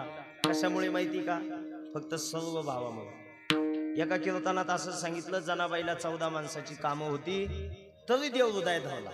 तिथल्या एका म्हातारीने विचार केला, तिला तर 14 माणसाची कामं होती, मला कामच नाहीये, मला काय अडचणी हृदयात धावला. दुसऱ्या दिवशी म्हातारी उठली, आंघोळ केली, देवालयाजवळ गेली, देव पसंत केला तिला हृदयात धरायला, आणि आता फक्त हृदयात धरायचंच बाकी ठेवला. आता जनाबाईनं कसा हृदयात घेतला होता त्याच्या तिनं कधी विचारच केला नाही. तिनं तो देव घेतला आणि टाकला तोंडात टाकला, पण देव रंगणात होता. रंगणात माहिती ना तुम्हाला, इकडला हात खाली तर इकडलं टंगडवर, असा रंगणात नेमका गळ्यात गुतला. म्हातारीनं 2च घुसक्या दिल्या. फक्त पुढं काय झालं असेल तुमच्या लक्षात आलं असेल. सर्व भाव महत्वाचा आहे. कोणत्याही क्षेत्रामध्ये तुम्ही काम करा, कोणत्याही क्षेत्रामध्ये काम करा, तुम्ही जीव ओतून काम करा, सर्व भावना करा, तुम्हाला यश 100% तुमच्या पायाजवळ मिळेल. कोणत्याही क्षेत्रामध्ये असो. सर्व भाव कशाला म्हणतात ऐका. भगतसिंगांच्या जीवनातला प्रसंग आहे. फासावर जायचं होतं भगतसिंगांना, फासावर. ज्या दिवशी फासावर जायचंय त्यावेळेस त्या इंग्रज अधिकाऱ्याला वाटलं भगतसिंगाच्या डोळ्यात पाणी असेल, आता फासावर जायचंय. तरुण रक्त होतं आणि म्हणून देशभक्तीचे रक्तामध्ये, त्या तळपत्या रक्तामध्ये देशभक्तीबद्दल जागृती होती. पण आता फासावर जायचंय, आता मरण दिसत असेल, डोळ्यात पाणी असेल, कोमजलेला असेल, सुकलेला असेल, काय अवस्था आहे ही भगतसिंगाची पाहायला जाऊ आपण. आणि म्हणून त्या जेलर अधिकाऱ्यानं भगतसिंग त्या तुरुंगात ज्या कक्षात होते तिकडे गेले, त्या खोलीकडे पाहिलं भगतसिंगाकडे. त्याला वाटलं हा रडत असेल. पण ऐका, जेलर अधिकाऱ्याला सुद्धा, इंग्रज अधिकाऱ्याला आश्चर्य वाटलं. आमच्या या देशभक्ताला फासावं जायचं होतं त्या दिवशी, पण 2 तास अगोदर भगतसिंग व्यायाम करत होते, कसरत चालू होती. इंग्रज अधिकाऱ्यानं भगतसिंगांना आवाज दिला, ए भगत आवाज दे. अरे आज फाशी आहे, तुला माहिती आहे? हो माहिती साहेब. अरे मग फासावं जायचंय, व्यायाम कशासाठी? ज्याला जगायचंय त्यानं व्यायाम करावा, तुला तर फासावं जायचंय, कशासाठी चाललाय हा व्यायाम? भगतसिंग त्या जेलर अधिकाऱ्याच्या जवळ आले आणि त्याला सांगितलं, माझा व्यायाम का चालला ऐकायचं तुम्हाला? ऐका साहेब, सकाळी झोपेतून उठल्यानंतर मला जन्म देणारी जी माझी आई आहे ना, ती एका टोपलीमध्ये, आमच्या घरामध्ये देवालयामध्ये जो देव आहे ना, त्या देवाला फुल वाहते दररोज. पण एका टोपलीमध्ये ती फुलं गोळा करायला रानात जाते. वेगवेगळ्या झाडांची वेगवेगळी फुलं ती त्या टोपलीमध्ये बसेल तेवढी घेऊन येते. घरात ती टोपली ठेवते. टोपली भरून फुलं आणलेले असतात माझ्या आईनं साहेब, पण देवाला वाहताना बाकी एकच वाहते. आणि एक वाहताना ती या गोष्टीची काळजी घेते का माझ्या देवासाठी मी जे फूल वाहते ते फूल सुकलेलं नसलं पाहिजे, कोमजलेलं नसलं पाहिजे. एवढ्या सगळ्या फुलांमधून माझी आई फक्त एकच फूल निवडते, पण ते फूल अत्यंत टवटवीत आणि अत्यंत प्रसन्न असेल याची ती काळजी घेते. साहेब, माझ्या आईमध्ये आणि माझ्यामध्ये फक्त एकच बदल आहे. माझ्या आईचा देव आमच्या घरातल्या देवालयात आहे आणि माझा देव ही भारत माता. साहेब, आज मी माझ्या मातीसाठी चाललोय, माझ्या देशासाठी चाललोय. जात असताना मी सुकलेला जाणार नाही आणि जात असताना माझा चेहरा पडलेला दिसणार नाही. हसत मुखानं आणि प्रसन्न चेहऱ्यानं मी फासावं जाणार. साहेब, मला गॅरंटी आहे, माझ्या या प्रसन्न आणि हसणाऱ्या चेहऱ्याकडे पाहून या भारत देशातला हा तरुण स्वातंत्र्य चळवळीत सहभागी होईल आणि या देशाला स्वातंत्र्य मिळवून दिल्याशिवाय राहणार नाही. म्हणून माझा आत्ता व्यायाम चालू आहे. याला सर्व भाव म्हणतात. आणि म्हणून हे लोक फासावर गेले, देशासाठी हे जगले पण, आणि देशासाठी यांनी आपलं आयुष्य खर्च करून मरण सुद्धा पत्करलं. पण आजही आपल्या हृदयामध्ये ते जिवंत आहे. लढून मागाव मधुनी जगाव, हेच आम्हाला ठाव. देशापायी सारी विसरू, धर्मा सारी विसरू, माया ममता नाती. शूर आम्ही सरदार, आम्हाला काय कुणाची वावा. शूर आम्ही सरदार, आम्हाला काय कुणाची. देव देशान धर्मापायी, देव देश धर्मापायी प्राण घेतला हाती हाती. तुझ आम्ही सगळं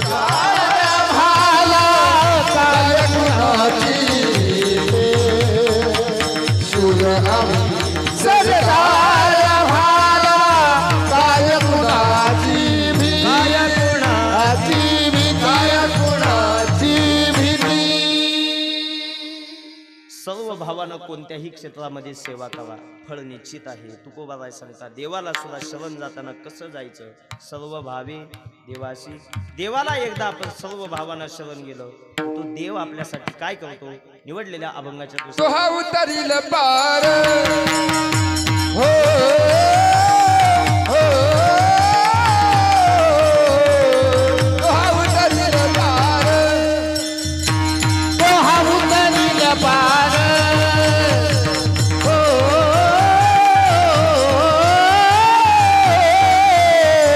तो हा उतरील पार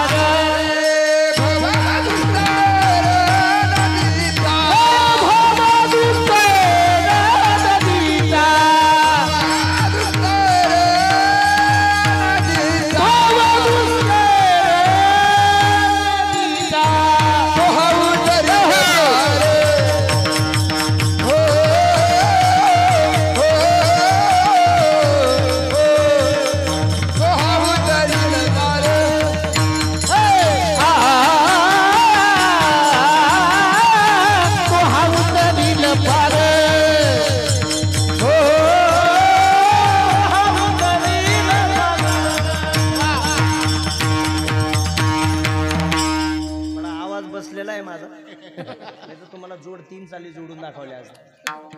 हो हो हो आ तो हा उतरील पार हो तो हा उतरील पार हो हो तो हा उतरील पार. ही कला आपल्याकडे चांगली ऐका. तो हा उतरील पार भवदुस्तर नदीचा. आपण त्याला सर्व भावानं शरण गेलो तर तो आपल्याला भवसागरातून तारून नेतो. स्वतः देवाच्या मुखातले शब्द ज्ञानोबा ज्ञानेश्वरीमध्ये सांगतात, जो मज होय अनन्य शरण त्याचे निवारी मी जन्ममरण. जन्ममरणातून मी त्याला चुकवतो, म्हणजेच भवसागरातून मी त्याला काय करतो, तारून नेतो. माझ्याशिवाय दुसरं कुणी करू शकत नाही. आणि म्हणून ऐका, मनुष्य देह मिळाल्यानंतर आपल्याला या संसारिक दुःखातून तारणारा फक्त एकटा देव आहे, एकटा देव आहे. खरं तर पुढच्या चरणाला आपण लगेच जोडून घेऊ. कोणता देव? कोणताही देव. बहु आहे करुणावंत अनंत हे नाम.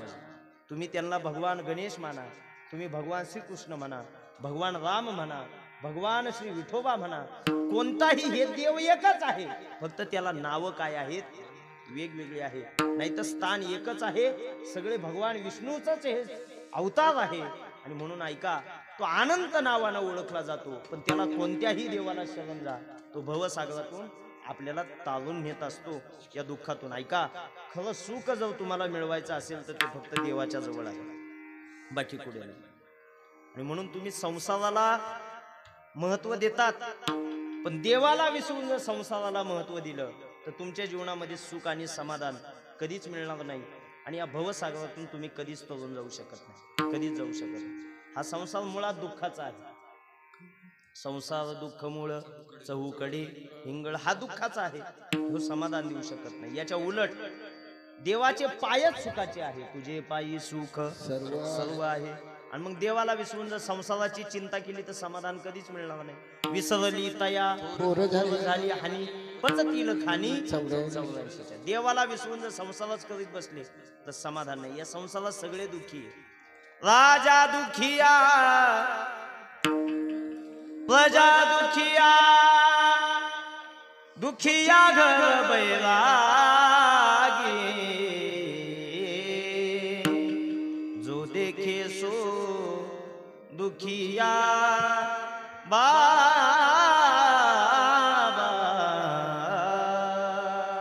प्रत्येक जण या संसारात फक्त एकच गंमत आहे, याला तो सुखी दिसतो आणि त्याला त्याच्याही पुढचं सुखी दिसतो. स्वर्गीय इंगळे महाराज विनोदानं खूप गोड उदाहरण सांगायचे. 2 जोडपे होते, शेजारी राहिले होते. त्यातलं एक जोडपं मिनिटाला भांडायचं आणि त्यांच्या जवळचं जोडपं मिनिटाला हसायचं. आता जी भांडणारी बायको होती ना, तिच्या नवऱ्याला खूप दुःख व्हायचं. काय ते जवळचं कुटुंब आहे, काय त्याला गोड बायको मिळाली, कधीच भांडत नाही, कायम हसते. म्हणून त्याच्याकडे गेला, त्याला म्हटला खरंच पुण्य आहे तुमचं. तो म्हणे काय झालं? अहो तुमचं कधी भांडणच नाही हो, आम्हाला अशी अवदासा भेटली ती 1 मिनिटं थांबत नाही, फक्त भांडतच असते. पण काय तुम्हाला बायको मिळाली, कधीच भांडत नाही तुमच्यासोबत. दुसरा म्हटला तुला कोणी सांगितलं आमचे भांडणं होत नाही? अहो मी कायम बघतो म्हणे तुम्ही कायम दोघे हसतच असतात. तो म्हणे काय आहे, आमचं भांडण झालं की आम्हाला हसावंच लागतं. म्हणे असं कसं भांडण आहे तुमचं? म्हणे आमचं भांडण झालं ना तर तिच्या हातात काही असू दे म्हणे, पोळ्या करताना लाटणं असू दे, गल्लास असू दे, ती पुढचा मागचा विचारच करीत नाही, जे घेते ते फेकून आणते म्हणे. उकलं तर मी हसतो आणि लागलं तर ती हसते. हा म्हटला मग आमचंच बरं आहे, आमच्यात एवढा गोंधळ नाही. ही संसाराची व्यथा आहे. रामायणातलं उदाहरण सांगतो मी तुम्हाला. प्रभू रामचंद्र ज्या वेळेस वनवासाला निघाले, वनवासाला जात असताना महिला मंडळ जरा बोला, देवाच्या पत्नीचं नाव काय? तुम्हाला बोलता नाही येत का? देवाच्या पत्नीचं नाव काय? प्रभू रामचंद्रांच्या पत्नीचं. हा मोठ्यानं बोला. अशा सीता. देव वनवासाला गेले, सीतामाई गेल्या का नाही? गेल्या. पण लक्ष्मणही सोबत होते. लक्ष्मणाची पत्नी काय नाव बोला? उर्मिला. उर्मिला गेली का वनवासाला? नाही गेली. आता त्या दोघींमध्ये बदल बघा काय आहे. सीतादेवी वनवासात आहे, त्यांना खाण्यासाठी 5 पक्वान्नाचं जेवण नाहीये, कंदमुळं गोळा करायची. सीतादेवीला खाण्यासाठी 5 पक्वान्नाचं जेवण नाही, कंदमुळं आहे. पण उर्मिलेला आहे बरं का, ती राजवाड्यात आहे, अवधनगरीमध्ये आहे. सीतादेवीला घालण्यासाठी चप्पल नव्हती, उर्मिलेकडे बोला होती. जरा बोलत चला, लाजता का तुम्ही? मोठ्यानं बोला की. सीतादेवीला खाण्यासाठी 5 पक्वान्न नाही, उर्मिलेकडे आहे. सीतादेवीची सेवा करण्यासाठी दासदाशा नाही, उर्मिलेकडे होत्या. सीतादेवीला झोपण्यासाठी शयन कक्ष नव्हता, पण उर्मिलेकडे होता. पण रामायणामधले दोघींचेही मत ऐका काय आहे. ती उर्मिला काय म्हणते आणि सीतादेवी काय म्हणते. ती उर्मिला राजवाड्यात राहायची, सगळं काही सुख सुविधा होत्या, पण ती दुःखी होती. दुःखी का होती तर ती सांगते, माझ्या पायाजवळ भौतिक सुख आणतात तरी सुद्धा मी समाधानी नाही. याचं कारण असं आहे, भौतिक सुख माझ्या पायाजवळ जरी असले पण माझ्याजवळ माझा राम नाही म्हणून मी दुःखात आहे. आणि याच्या उलट सीतादेवी जंगलात कोणत्याच भौतिक सुख नाहीये, खाण्यासाठी कंदमुळं गोळा करायचे, पण सीतादेवी अत्यंत प्रसन्न मनानं आणि प्रसन्न चेहऱ्यानं सांगतात, माझ्याकडे भौतिक सुख काहीच नसू द्या तरी मी प्रसन्न आणि समाधानी आहे. का? भौतिक सुख नसले म्हणून काय झालं, माझ्याजवळ माझा राम आहे म्हणून मी सुखी आहे. ज्याच्याजवळ राम आहे तो सुखी आहे. सुखवसे तुझे पायी, सुखवसे तुझे पायी, सुखवसे तुझे पाय, सुखवसे तुझे पाय. मज ठेवी तये ठाई, मज ठेवी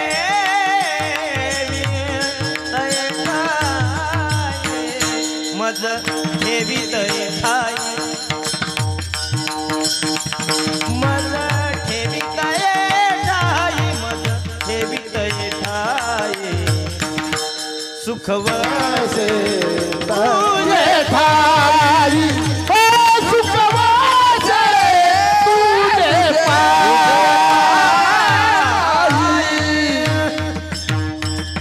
देवाच्या पायाजवळ सुख आहे. आता पुढे ऐका काय झालं. आतापर्यंत सीतादेवी म्हणतात, माझ्याजवळ माझा राम आहे म्हणून मी सुखी आहे. पंचवटीत आल्या नाशिकमध्ये, आणि आता बघा सीतादेवीचं लक्ष सुद्धा काही काळासाठी देवापासून विचलित झालं, संसारिक वस्तूकडे गेलं. ती संसारिक वस्तू होती सोन्याचा हरण.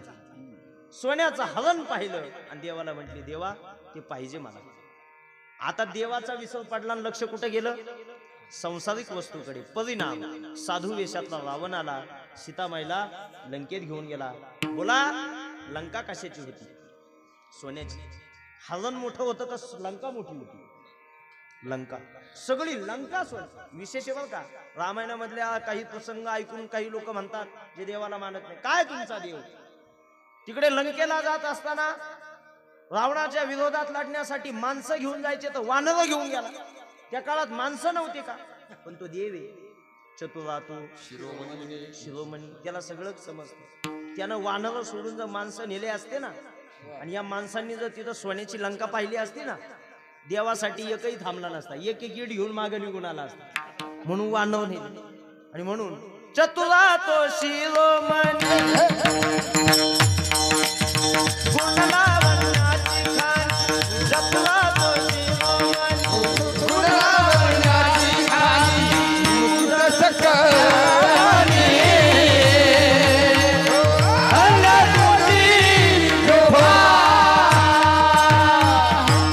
ऐका छोटस सोन्याचं हरिण पाहिलं पण आता ती सोन्याच्या लंकेत आहे. अशोक वाटिकेमध्ये सीता बसते आणि शोक करते. का करते?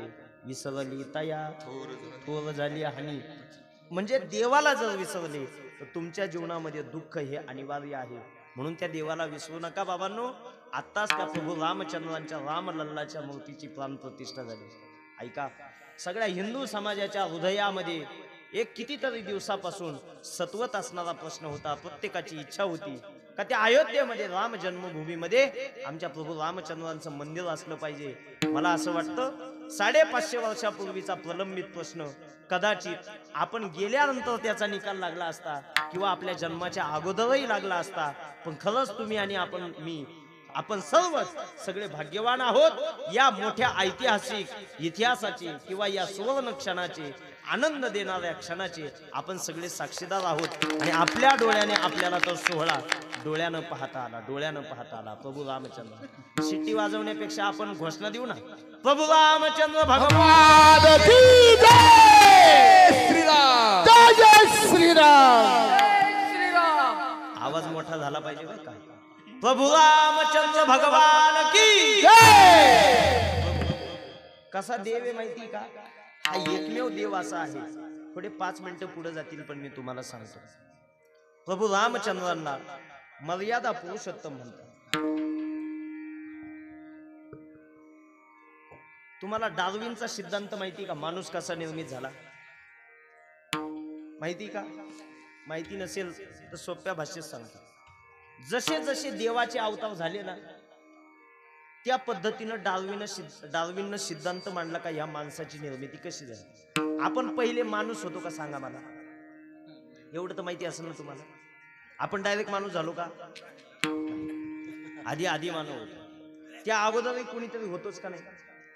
बघा या जीवसृष्टीमध्ये मानवाची निर्मिती कशी झाली हे डार्विननं सांगितलं. पण त्याही पेक्षा डार्विनचा सिद्धांत पाहण्यापेक्षा आमच्या देवाचे अवतार बघा त्यातच माणूस कसा घडला हे दिसतो. या जगामध्ये या विश्वामध्ये या मृत्यूलोकामध्ये या पृथ्वीवर पहिल्या सगळ्यात महत्वाचा पहिला जीव जो जन्माला आला तो पाण्यात जन्माला आला. देवाने सुद्धा जो पहिला अवतार घेतला तो मत्स्य अवतार होता. सांगा मासा कुठं असतो? पाण्यात. नंतर देवाचा अवतार झाला आणि जीवाची सुद्धा प्रगती व्हायला लागली. पहिला जीव पाण्यात झाला. दुसरा जीव जो जन्माला आला तो पाण्यातही असायचा आणि बाहेरही असायचा. देवाचा सुद्धा दुसरा जो अवतार झाला त्याचं नाव आहे कच्छ. हा कासव पाण्यातही असतो आणि जमिनीवर असतो. मत्स्य कच्छ नंतर वराह. त्या जीवाची जशी प्रगती होत चालली तिसरा जीव असा होता का तो पाण्यातही होता जमिनीवरही होता आणि गटारीत सुद्धा तो जिवंत व्हायचा. तोच अवतार म्हणजे वराह डुकराचा अवतार देवाने घेतला. पुढचा अवतार झाला त्याचं नाव आहे नृसिंह. कोणता अवतार? नृसिंह अवतार म्हणजे कसा? हा माणूस घडत असताना सुद्धा आता तो निम्मा पशु झाला आणि निम्मा काय झाला? माणूस झाला. जो हिरण्यकश्यपूला फाडायला जो अवतार आहे तो सुद्धा तसाच आहे. त्याच्यामध्ये निम्मा पशु आणि अर्धा. त्यानंतर पूर्ण माणूस झाला पण तो पूर्ण त्याची वाढ झाली नाही. तो एकदम छोटा राहिला. तो अवतार म्हणजे वामन अवतार. डार्विनचा सिद्धांत सुद्धा हेच सांगतो. पुढे चला आता हळूहळू त्याचा माणूस होऊ लागला. आता मोठा माणूस झाला. देवाचा पुढचा अवतार झाला तो परशुराम. माणूस झाला पण माणूस झाल्यानंतर सुद्धा त्याच्या अंगात राग होता क्रोध होता. म्हणून परशुरामांनी काय केलं माहिती का? 21 वेळा पृथ्वी निक्षत्रिय करून टाकली. किती वेळा? 21 वेळा निक्षत्रिय करून टाकली ती पृथ्वी. कारण आता छोट्या मानवाचा मोठा माणूस झाला पण त्याच्याकडे शांतता नव्हती, विचार करण्याची क्षमता नव्हती. तो फक्त रागीट होता. हातामध्ये शस्त्र घेऊन असायचा. तो परशुरामांचा अवतार आहे. आणि त्यानंतर खरा माणूस जर कधी झाला असेल ज्याच्याकडे विचार करण्याची क्षमता होती, ज्याच्याकडे ज्ञान होतं, ज्याच्याकडे शांतता होती, ज्याच्याकडे संस्कार होते, ज्याच्याकडे विचार विनिमय होता, तो पुढचा अवतार म्हणजे प्रभू रामचंद्रांचा जोच पूर्ण अवतार आहे. आणि तो सगळ्या दिशा सगळ्या या विश्वासाठी दिशादर्शक आणि आदर्श ठेवला तो प्रभू रामचंद्रांचा अवतार. इतका पवित्र अवतार, एक बाणी, एक वचनी, एक पत्र. ऐका, सीतादेवी ज्या वेळेस त्या लंकेमध्ये बसवून ठेवलेल्या होत्या त्यावेळेस एक दिवस रावण तो घरामध्ये गेला आणि डोळ्यात पाणी होतं. मंदोदरीनं ते पाणी पाहिलं आणि मंदोदरी रावणाला म्हटली, का हो तुमच्या डोळ्यात पाणी? म्हणे काय झालं? त्या सीतेला मी साधू वेशात गेलो आणि घेऊन आलो, पण त्या सीतेनं माझं स्वीकार करावा म्हणून मी खूप खूप तऱ्हातऱ्हाचे प्रयत्न केले, पण त्या सीतादेवीनं अजून माझा स्वीकारच केलेला नाही. काय करावं? आणि रावण हा चांगला नव्हता बरं का. काही लोक म्हणतात तो चांगला होता. का? सीतादेवी तिथे लंकेत होते, पण कधीही त्याने जबरदस्ती केली नाही. अहो, जबरदस्ती केली नाही त्याला कारण आहे. त्याचं कारण असं आहे, कुबेराच्या सुनावर त्याने बलात्काराचा प्रयत्न केला म्हणून ब्रह्मदेवानं शाप दिला होता, रावणा यानंतर जर पुन्हा असा प्रयत्न करशील तर जळून भस्म होशील. आणि म्हणून सीतादेवीवर कधीही त्याने जबरदस्ती केली नाही. पण ती मंदोदरीला तो सांगू लागला, अगं मंदोदरी, खूप प्रयत्न केले पण ती सीता माझा स्वीकारच करीत नाही. मंदोदरी म्हटली, काऊ तुमच्याकडे तर शक्ती आहेच ना मायावी. तिला आणायला गेले त्यावेळेस साधूच्या वेशात गेले, मग आता ती अशा पद्धतीनं जर स्वीकार करीत नसेल आणि फक्त रामालाच जर ती आपला पती मानत असेल तर मग ऐका ना, तुम्ही रामाचं रूप घ्यान जा ना तिच्या पुढं. ती का स्वीकारणार नाही? बघा रामाचं महत्व काय आहे. त्यावेळेस रावणानं मंदोदरीला सांगितलं, अगं तसंही केलं असतं, पण ज्या वेळेस मी राम होतो त्यावेळेस या जगातल्या सगळ्या महिला मला आई आणि बहिणीप्रमाणे दिसतात. माझी वेगळी वाईट नजर कोणाकडे जातच नाही.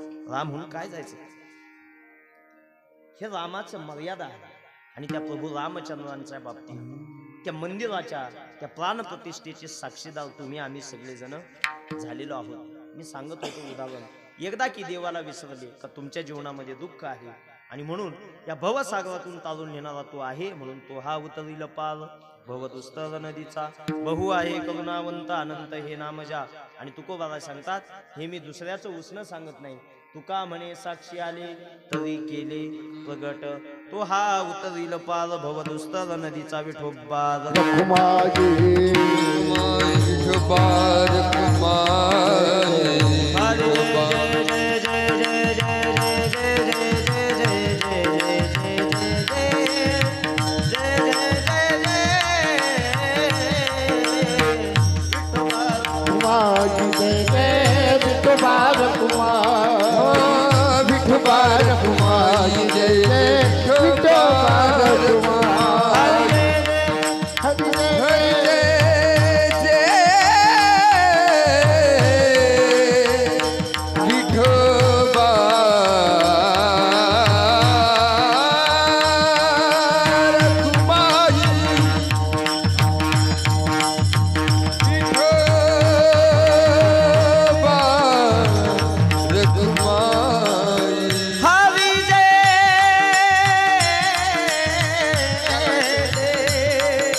कुमारी जय जय विठोबार कुमार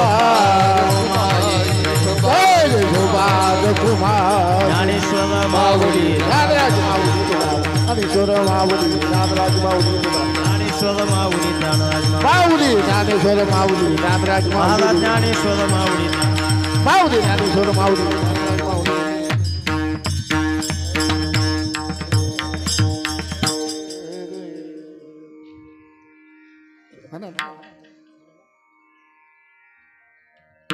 तुका म्हणे साक्षी आले आले, तुका म्हणे साक्षी आले हो,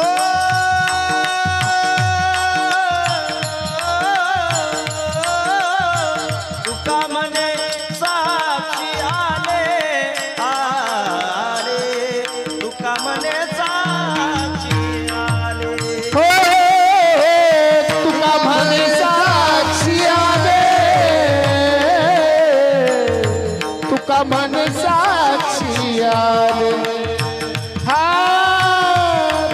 म्हणे साक्षी गे तुका मन साक्षी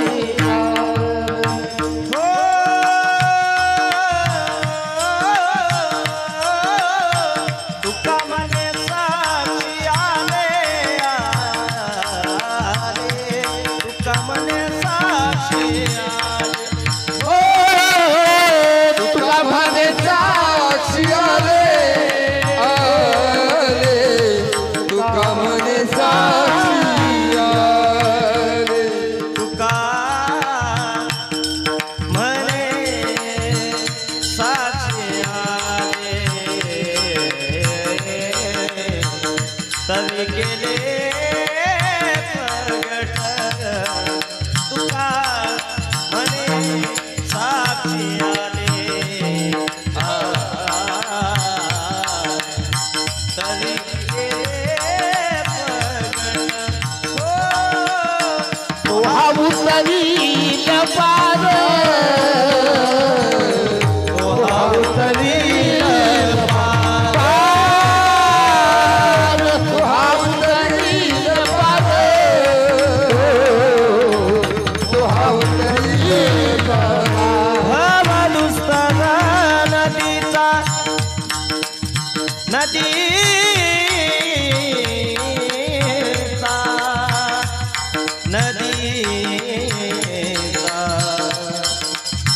नदीचा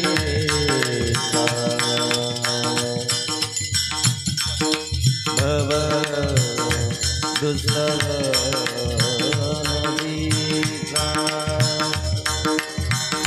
नदीचा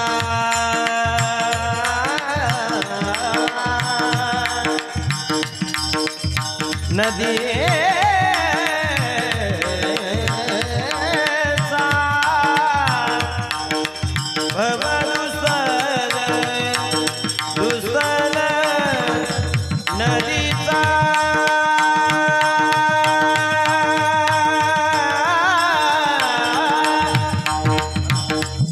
भव दुस्तर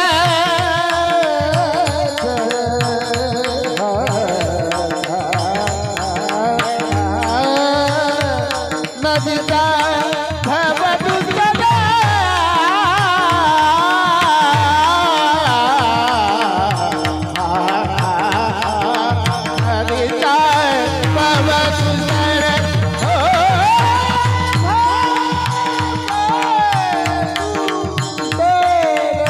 नदीचा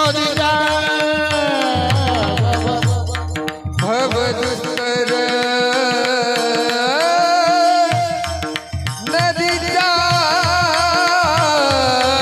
नदीचा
पुढे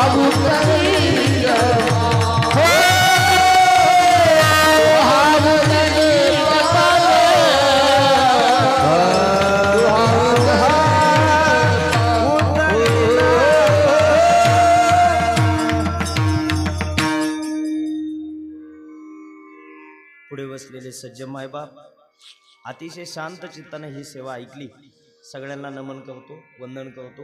उपस्थित टाळकरी मुकुंद महाराज असतील, नितीन महाराज असतील, आमचे ज्ञानराज महाराज असतील, साऊंड सिस्टीमवाले दादा असतील, आमचे रमेश महाराज असतील, आमचे दीपक भाऊ असतील, विनयकवी बाबा असतील, चोपदार बाबा असतील, साऊंड सिस्टीमवाले असतील, पुढे बसलेले सगळेच ज्यांच्या माध्यमातून या ठिकाणी आज या मोठ्या उत्साहामध्ये